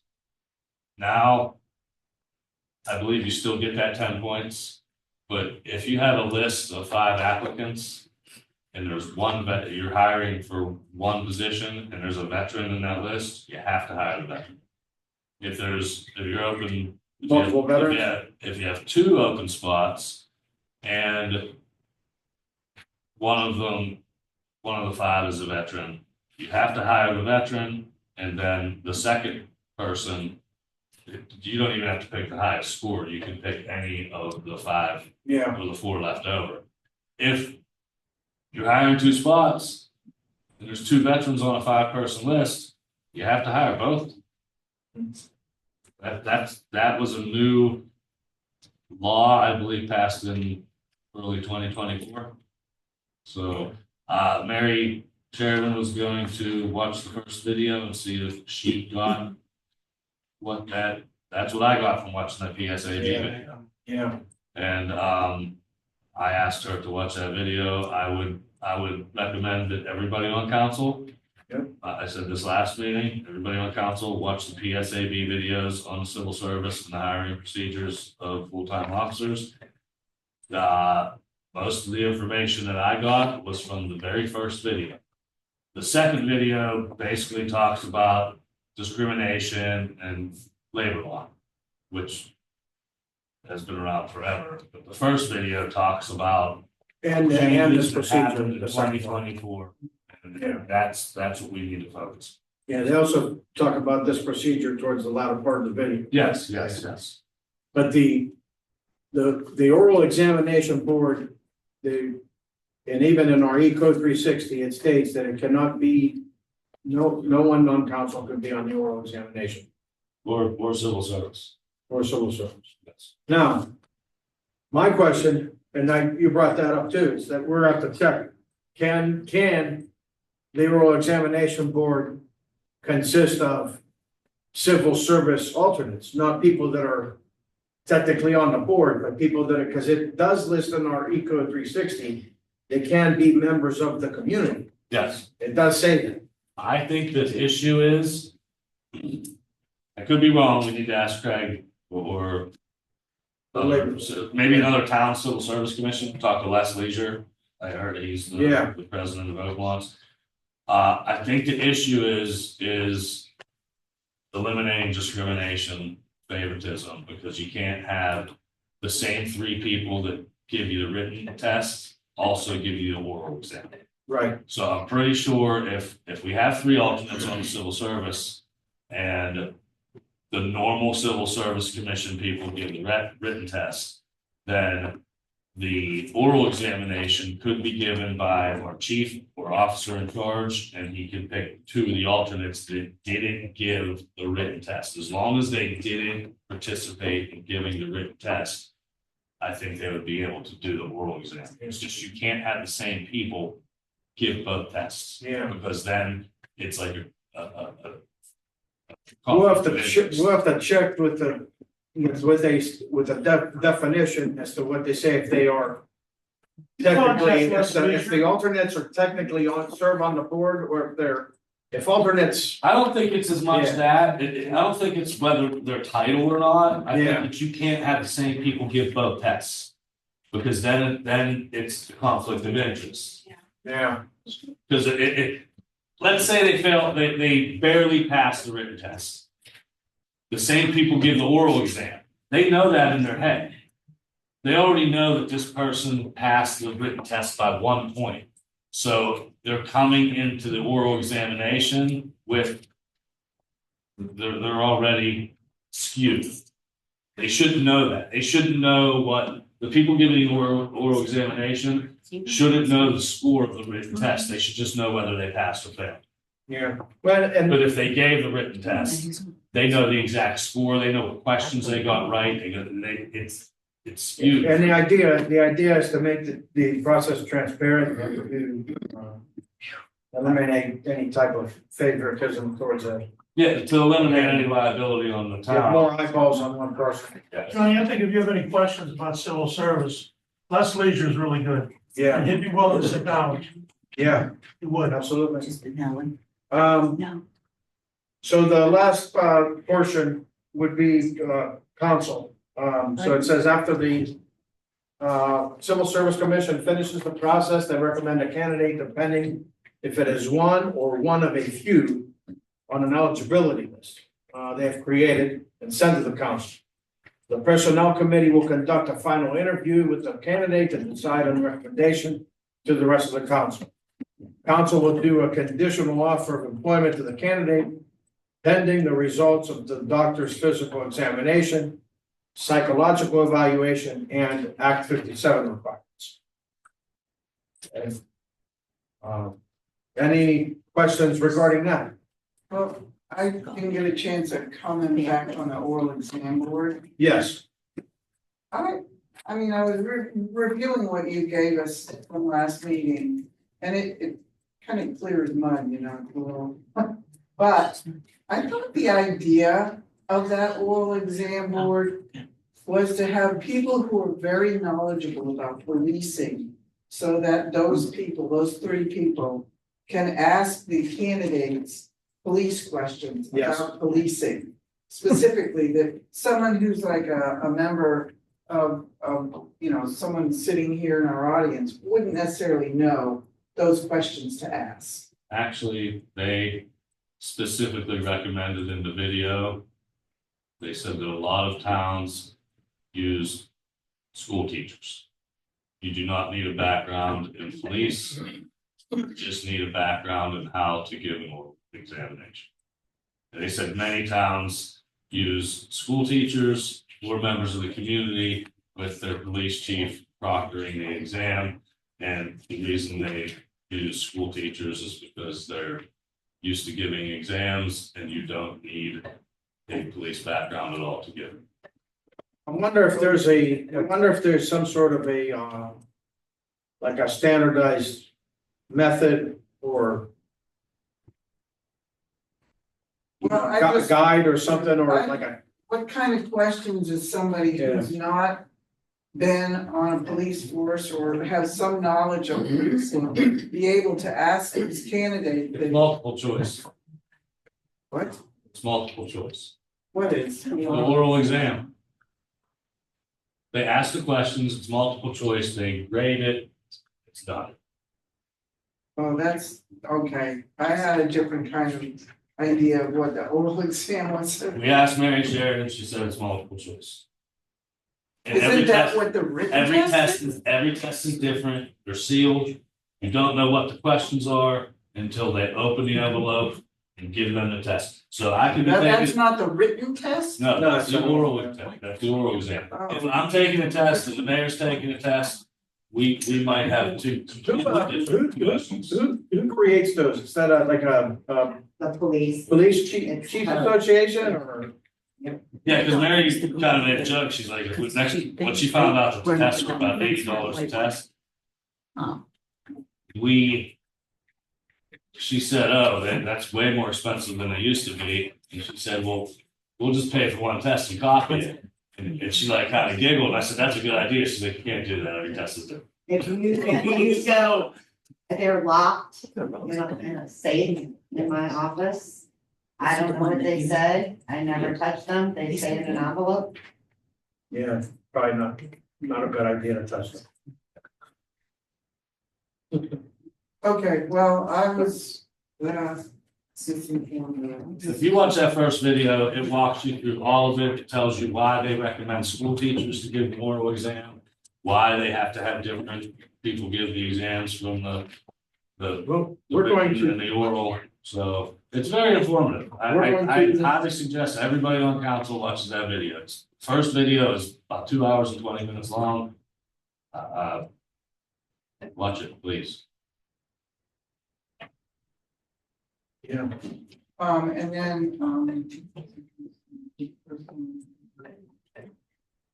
so if we go by this, basically what you've outlined, then the personnel committee would not be interviewing anybody until Not after till all the of end. this stuff. That's what they. And the other thing is then, you guys you said in the beginning that you're gonna have 2 more people this week.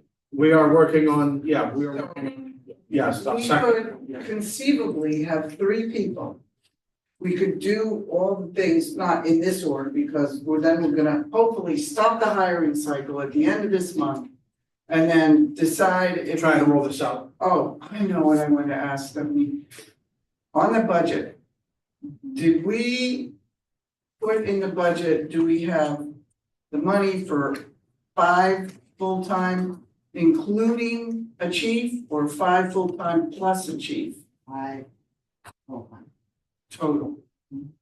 So we need to watch out where we're at with our hiring. But you also will have some wiggle room depending on how things go. Well, because it's March and we haven't had a full complement, I get it, but then what do we do next year? If we have all these. Can Tony finish his, Well, right, put a flow chart and everything? Well, I'm asking questions about the flow chart. Okay, you're asking about the budget. Well, yes, because I wanted to make sure I didn't forget and it just popped in. well, Because Good question. what I'm getting at is that we're gonna have 3 people. We can do some version of this process, rank them. We've never been in this position to have three people at one time that we can rank and then pick from. We can't rank. I know, We have Well, whoever civil ranks. service will have to rank. Right. yeah, Whoever's ranking. And so I just am kind of pleased by the fact that we could do that process in that way. yeah. We are hoping to get to, like, we still are working, it's a work in progress, but And we're also, working towards that goal. You know, then, it might not be by the end of this month, see, because there's things. For one, we need to have this policy locked down before we pull the ad down. So we can put the ad back up as soon as possible. Why would we put the ad back up if we have more people than we can? We don't right now, do we? I'm not Well- counting chickens before they hatch. Right, but Right now, we're still short. So Yeah, let's wait. if currently we have 3 people, if we don't hire any of these 3 people, or if they don't pass the civil service test, we're still short. So we have to look at that worst case scenario. We can't potentially take this ad down at the end of the month if we're not fully staffed. And even if we are fully staffed, we can't really take the ad down and put it back up because there's certain things that need addressed in civil service also. They should be having public meetings, they should be having recorded minutes that are kept in borough. That all needs taken care of before we start implementing this new thing. They're now held with underneath the Sunshine Act just like us, so they have to start doing it. yeah, I mean, the entire process needs to be revamped. Correct. And we are working towards that. And like me and John have been talking about, civil service serves 6-year terms and it's a board of 3, but in our borough code, we're also allowed 3 alternates. So we also need to, I believe, council should put an ad out for alternate civil service members. That's a And do we- great point. How do we know that, where do they stand in their terms right now? Oh, Mary said she served for about 27 years. She said, if we're gonna serve in 6-year terms, my term ended like 20 years ago. But we need to, Well, The we other- don't have term limits. Well, the other- So she could be. no, there is no term The other- limits, but they serve 6-year terms. Well, the other thing is, we need alternates too. We don't have alternates, we just have those. That's why I said we should put an ad out immediately. Yeah. Civil service alternates. Yeah, If you want, I can put it on the crib Yeah. sign, but then I would put all say, these ads out for changes of meetings. Yeah. We should discuss. and long as you get all the there's formal training for civil service too, I would imagine that the borough would definitely provide for whoever would serve. And I would imagine. can somebody who's on council be on civil service? No, that's the conflict of interest. Yeah. Civil service should be a separate entity because it's part of the system of checks and balances. Yeah, it's a separate. We're not, council isn't even allowed to write their laws. Civil service has to write their own rules and regulations. Yeah. And council is not allowed to interfere with that. All we're allowed to do is vote to approve. That's it. Actually thought from that webinar you could, but you could only participate in activities once. So if we're on civil service for candidate, you could not then vote to hire the candidate. From that first video, they said that is a very bad practice. Agreed, but technically. I mean, in a town of population of 300, you would probably have to do it. Yeah. So, and So it's not a best practice, but it's not totally illegal. they said, if you did that, you're opening yourself up for labor dispute and getting sued. Yeah, oh, yeah. So they said, just don't do it. Well, that's all I have. The next meeting will be on the 23rd of April. That's personnel meeting. Very good, John. Make sure that's not all. What am I? Yeah, I'm sorry. The third Wednesday, the 16th. Look, sorry. I apologize. It's getting late. I apologize. John, very good, thank you. Nice. Thank flow you, chart. everybody. Nice flow chart. Yeah, thank you. Let me run sharing. I don't want to unshare it. I'm terrible with I forgot to announce at the beginning of this meeting that we had an exec prior to this meeting on personnel. Ordinary items. I'm gonna I need a motion to accept the minutes for November 26th and December 4th, or December 10th. I'll make the motion.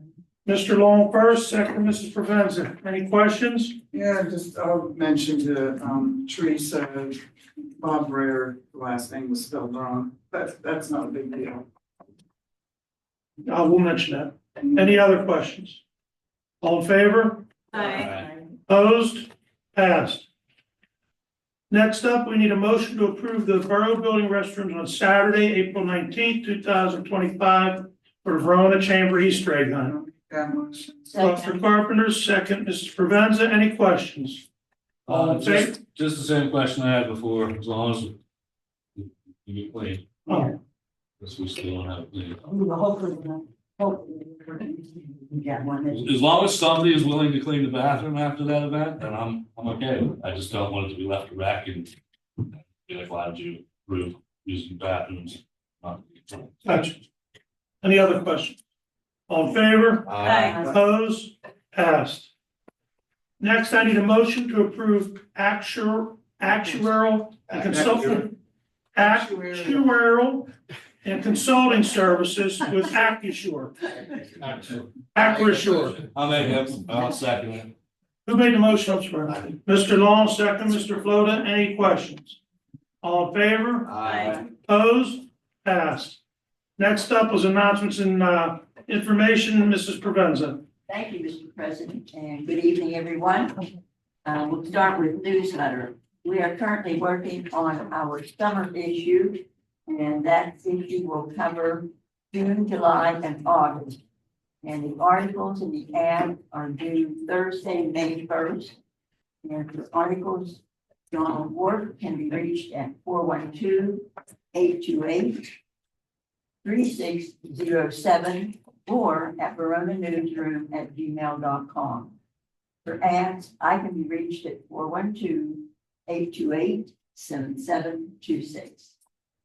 Chamber of Commerce, the next meeting is going to be held on Tuesday, April 15th, here in the Borough Building. And since we have our president here of Chamber, Officer Kessel, do you have something you would like to add to the chamber? No, we're gonna stuff eggs that day, and then, we are moving our hearing May 20th from here. We're gonna have it, we do, I think we're either doing it at the Will or Inner Grove, so we won't be in the chamber. Thank you, Officer. Next would be Twin Borough Ministries, and their community dinner will be held tomorrow at the Methodist Church from 4:30 to 6:30. Historical Society, next meeting is going to be held on Thursday, April 17th, 7 p.m. here in the Borough Building. And presentation will be done by Megan Adams, and it's entitled The Woman Behind the Scandal, Evelyn Nesbitt, and America's First Trial of the Century. And all are welcome. When you come, these are very, very interesting meetings, very enjoyable too. ALOM, they're right now very, very busy getting ready with just final little things that need to be taken care of for that spring educational conference that's coming up April 3rd through 6th. And they forgot to send me some information that was needed for a current resolution that was passed that affects boroughs. But I will have that for the next meeting, and I did send an apology that they forgot it. And I would ask if there are any questions, comments. And if not, that concludes my report, and I thank you all. Thank you, Mr. Provenza. Yes, sir, you're welcome. Next up, comments from the public. This time, council will hear comments on public-related items. Please approach the podium or raise your virtual hand. Clearly state your name and address. Try to limit your comments to 3 minutes. Leanne's on. Go ahead, Leanne. Go ahead, Leanne.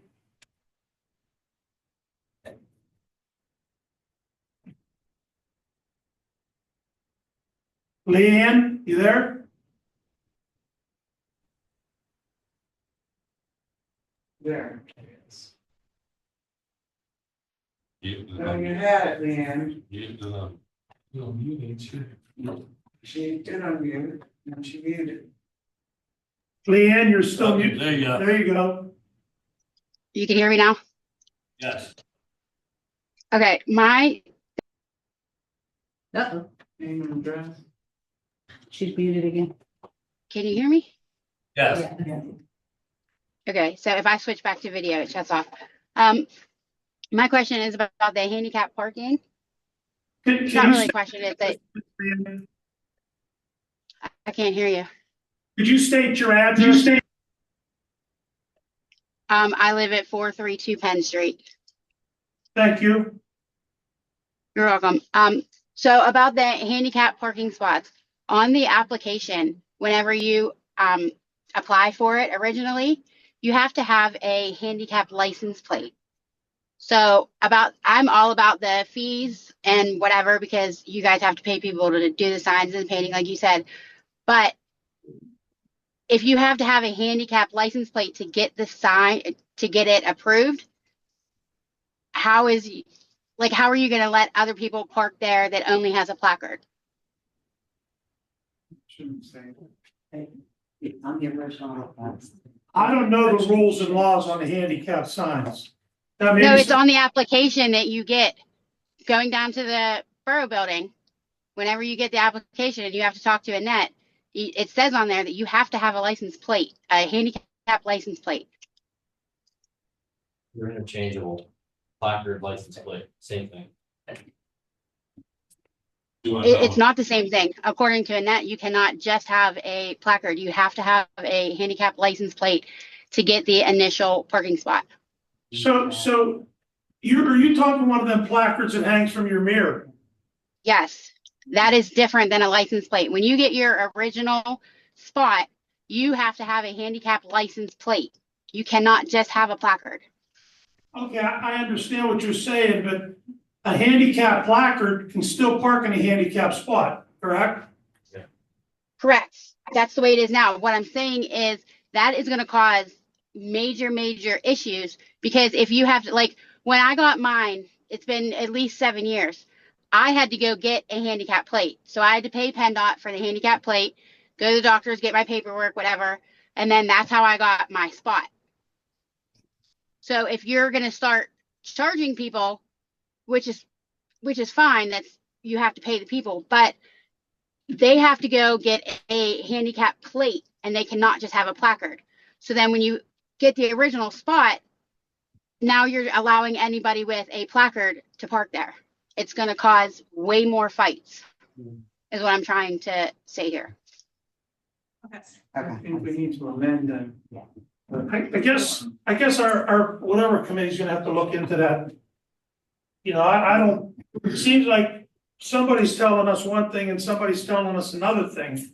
You know, when Annette gives me the paperwork for somebody requesting a handicapped spot, they're always, now that I'm thinking, there's always a license plate number on there. So we know. The difference might be long-term and short-term.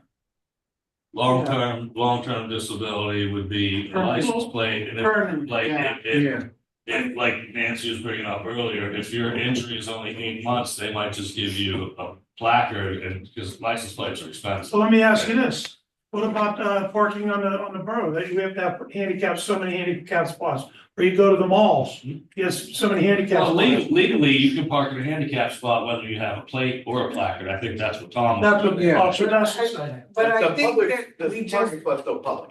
we just need to change the form Yes. and say. Yeah. Correct. license- That's what I'm saying, that it's going to cause a fight, that if you're making people get the handicap license plate and then allowing anybody with a placard to park there, it's going to cause a lot of confusion and animosity.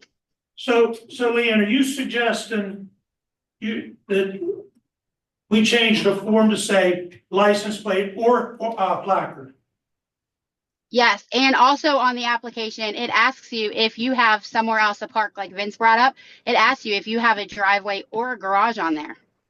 I was just making sure that when we change this, that stays on there and we question it. Like we make sure that we look at it and make sure that we're not giving handicap spots to people that have an attached garage to their house. Because Correct. And so people mine, have it's been that. Go about ahead. 7 years it's been about 7 years since I got mine. Yeah. But whenever I applied for it, I had to fill out the application, and Annette had to come and check the property to make sure that I didn't have a driveway or a garage that I could park in before that handicap spot was approved. I'm glad to hear Is that. that right? Does she do that now, Dave? Yeah. Yeah. I'm glad to I hear didn't know that we do that because my issue was, I know there will be people that apply for a handicap spot, take a spot up on the street because they don't want to use their garage because they have junk stored in it or something, or. But you also have to worry about if you have more than one handicapped person living in that household. Correct. There's that. Leanne. That's all I had. That's all you have? Yeah, that's all for today. Thank you, Leanne. I agree with Vince. Can you, Oh, sorry. please, thank you. Sure. Don't yell, she's reading. Hey, hold it, nobody. I agree with you because I see this happening quite a bit. There is somebody specifically that does have a driveway, 2-car drive. Well, I don't think it's a driveway. It's like, A car pad or something. yeah, homemade car pad. And then the whole half of the street's taken from this, and then there's parking issues. So, I mean, maybe every year. I don't know, I mean, I don't have that issue, but also in front of my house, there's 4 spots, and Leanne can tell you, well, maybe there was 5, but they fight all the time over parking, and that's why they end up in front of my house, and there's 50 of them, but, you know, it's a little bit ridiculous. Yeah. Is that all, Kelly? Yeah, that's it. I just Thank wanted you. to say, yes, I agree. Yeah, and I agree with, we gotta look at this every year. Yeah, At least now, because we're so far behind on monitoring who has them. In the future, we might be able to switch it over to 2 years. Yeah. Once we get it trained. Gary Kai, 759 East Railroad. I just want to say, piggyback on what Sophia said, we had our first chamber meeting with a brand new board. It was very well attended. I think it's one of the best attended meetings for quite some time. We had a really great meeting, and I encourage, we're getting a lot of applications and membership fee from residents. So whoever's sitting here tonight, I encourage you guys to join the chamber as a residence member, and then come to our next meeting because we have lots of candies. So yes. When's your next meeting? April 15th. Let's give the candy to the kids. Tax day. Well, you know, quality control. I'm coming to help stuff eggs, because I like the free candy. You got quality, it's called quality control. Yes. anybody else? 248. Susie Davis, 537 Ridge Avenue. I agree with Janet with the problem on our street. Janet? The lady that spoke at the Judy very beginning of the Judy. meeting. Judy, I was talking to her, she had to leave to go home, she gets up very early in the morning, she's talking about her sister that I went to school with. We do have an issue with them on the street, that couple fighting constantly. The police can come up, don't we have the ordinance that if there's 3 calls to the same problem in the same house, that something should be done? Why isn't it being done? That's my question. Another thing she asked as she was leaving, because I showed her where the tip sheets were and everything, she didn't know anything about those. She said about our street, we do have some kids that do fly up and down the street. I says, my solution is I've gone out and I've yelled at them, and as they come down, I stand in the middle of the road. They stop, I tell them they continue to fly, the next time they'll fly, we'll meet a baseball bat. Well, that's not good. Well, but it makes them stop and think. After that, I've had nobody fly up the street, because I guess they take me serious. And as to one thing that was not brought up tonight, that when we are to talk, we are not to attack anybody. That's a violation. When you tell me that I can't sing, I didn't single out anybody, but if I want to say oh, Trish, I didn't like how you handled something, or Dave, I didn't like, or John, I don't like how you handled something. I should be allowed that. It was granted to me in my First Amendment. I talked to a lawyer. He says, you telling me that I can't bring it up as long as I'm not slandering the person or attacking. I'm allowed to speak my mind. So think about that, the violation.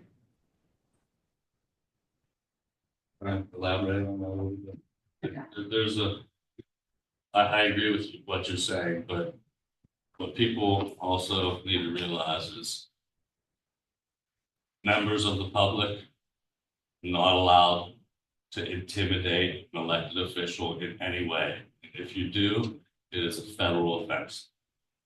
Okay, but at the same But token, there's a line you can't cross. well, when I talked to the one lawyer, he didn't say that today. Well, And ask he's him gonna about ask that. somebody, he's gonna ask somebody a little bit more detail. But at the same token, are you allowed to attack us? Because there has been attacks from the council up there to the public. We put you in office, we'll take you out of office. Thank you. Anybody Oh, else? yours, Sandy.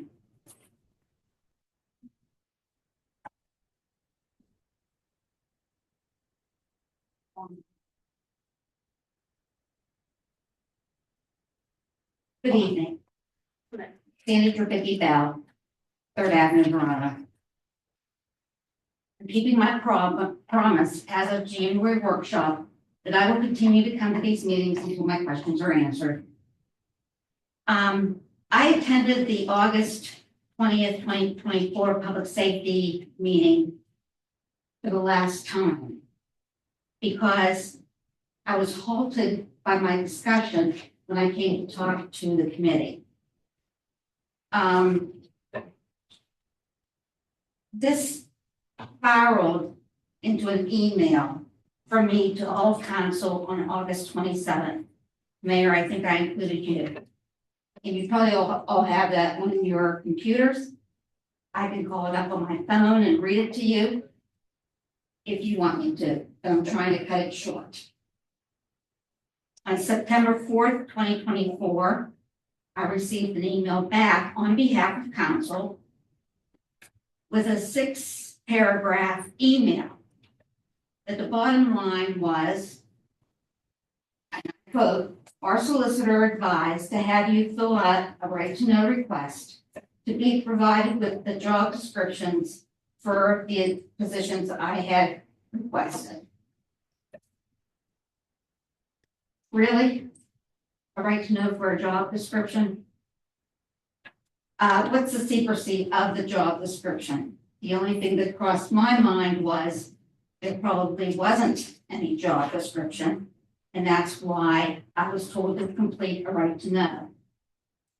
I had completed a right to know prior to that, and it ended up in the appeal process, and I stopped it because by creating that appeal, it cost the taxpayers.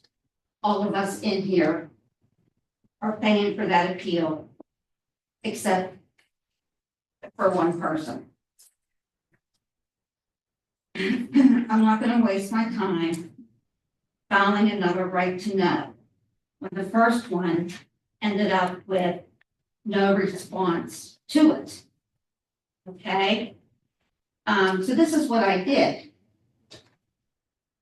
I contacted the boroughs and municipalities of Sharpsburg, Aspenwall, Plum Borough, and guess what? I can get those job descriptions. I live in Verona, but I can go to these other communities and get the job descriptions. I checked that Monroeville. Monroeville's business manager, Alexander Rosignani, I think was his name, has everything online. So any of you can go check out Monroeville's and find out. In fact, it starts by saying, learn more about the municipal manager and the At Your Service video series. And it gives you all the information that you want. So my question to you is, all of you, I'm really trying to understand this. And I don't understand why I can go anywhere else and get a job description. But in my own hometown where I'm paying taxes, I can't get a job description. Because the solicitor advised all of you to tell me to fill out a right to know. I don't get it. I need you to help me understand this. Thank you.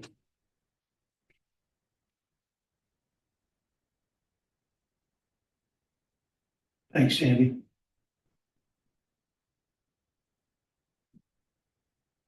Well, you want me to answer that? Sandy,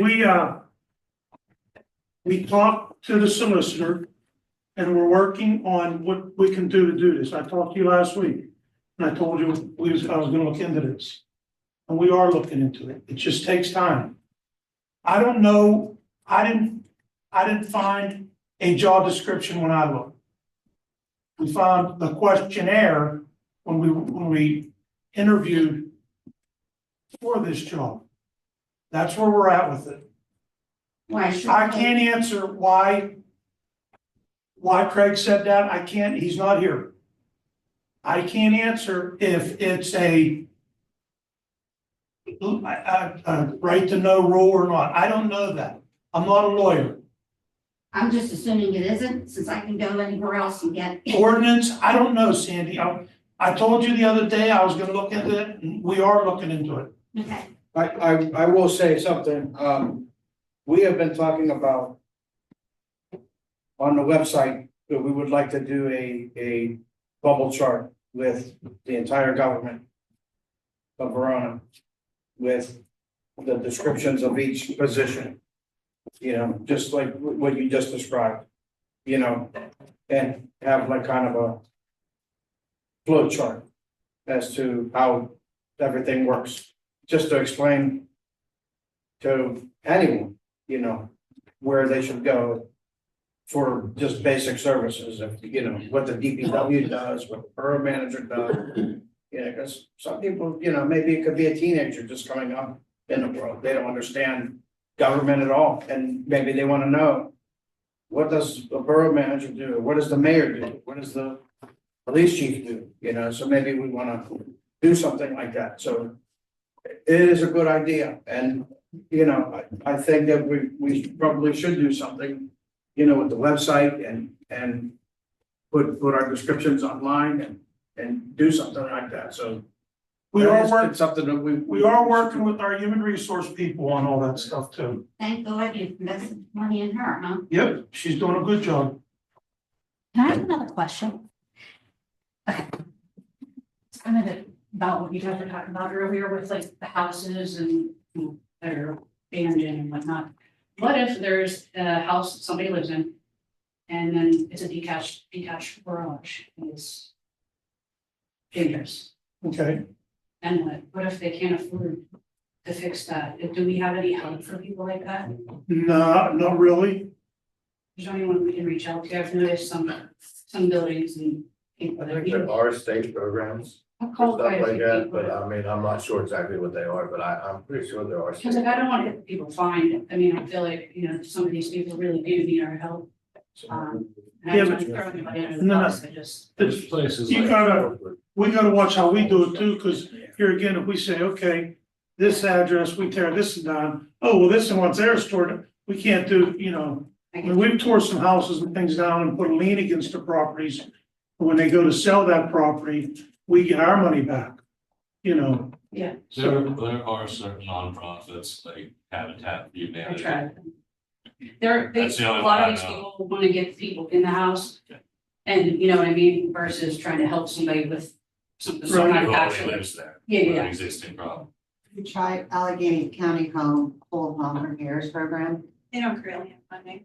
Oh. Let's try that. There's a lot of. Oh, there was that. Kelly runs a nonprofit, she knows all Yeah. about. You know, if anybody has any information or finds anything out, you know. I will do some research on. Okay, and then the last thing, well, you're talking about from John and Dan had said before about like slanderous things and people saying things. We hear a lot of things, the council says too, and it comes back to us. it's harmful and can be hurtful for our families and to our jobs and, you know. I appreciate that, and I can honestly tell you, for me, if anybody hears anything that I supposedly said, reach out to me. I will reach out to you. If I said something that, I don't think I talk too much crap on people, but if I do, reach out, whoever it is. Thank you. Thank you. Anybody else? One more thing, on our street, Ridge Avenue, the Kajowski's house has been abandoned. I'm worried that the kids are gonna get in there, and what's going on with it? Is it on, It's not on our radar for That's the now. first time the heard of address? that. What's the address? I think it might be 558. The last house on the right. No. No, It's three, it's Third. Third house, You're because right, that- you're right. Broderick's place. Yeah. Then Eicheldanger's old place, whoever owns that now, Anthony, whatever owns it, and then Kajowski's. It's right next to the hillside. I'm worried that it's gonna start falling apart. It's in sad shape. We can send Joe up there. Yeah, that doesn't have a fence or anything, he can see And everything like from I the said, if you street. walk around the back, there's no back porch. It's very unsafe. Last year I was walking around the property because one of the neighbors had lost their cat and I was helping them try and find the cat. I came across a couple of dead animals that were decaying back there. We're not legally allowed to go on their property, but if he can see any You can drive down the hazardous alley. stuff from the front or from the Oh, alley. yeah, he could look that- down the alley and see that the back porch is non-existent. There is Could you nothing. know that, I am. that way, he doesn't just look at the front. Yeah, cause like I said, it's in bad shape. What address? Might be 558, 556. It's the third house from the end on the right.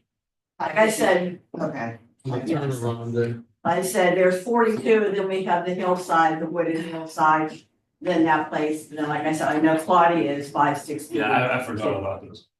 Yeah, I said, and the place where Eicheldanger's live, that, We'll send Joe up there. complained about, they are trashy people, they have trash. It's with Jordan Jackson. Okay, then somebody's going after, good. Okay. Okay, Road of War, 636 Third Street.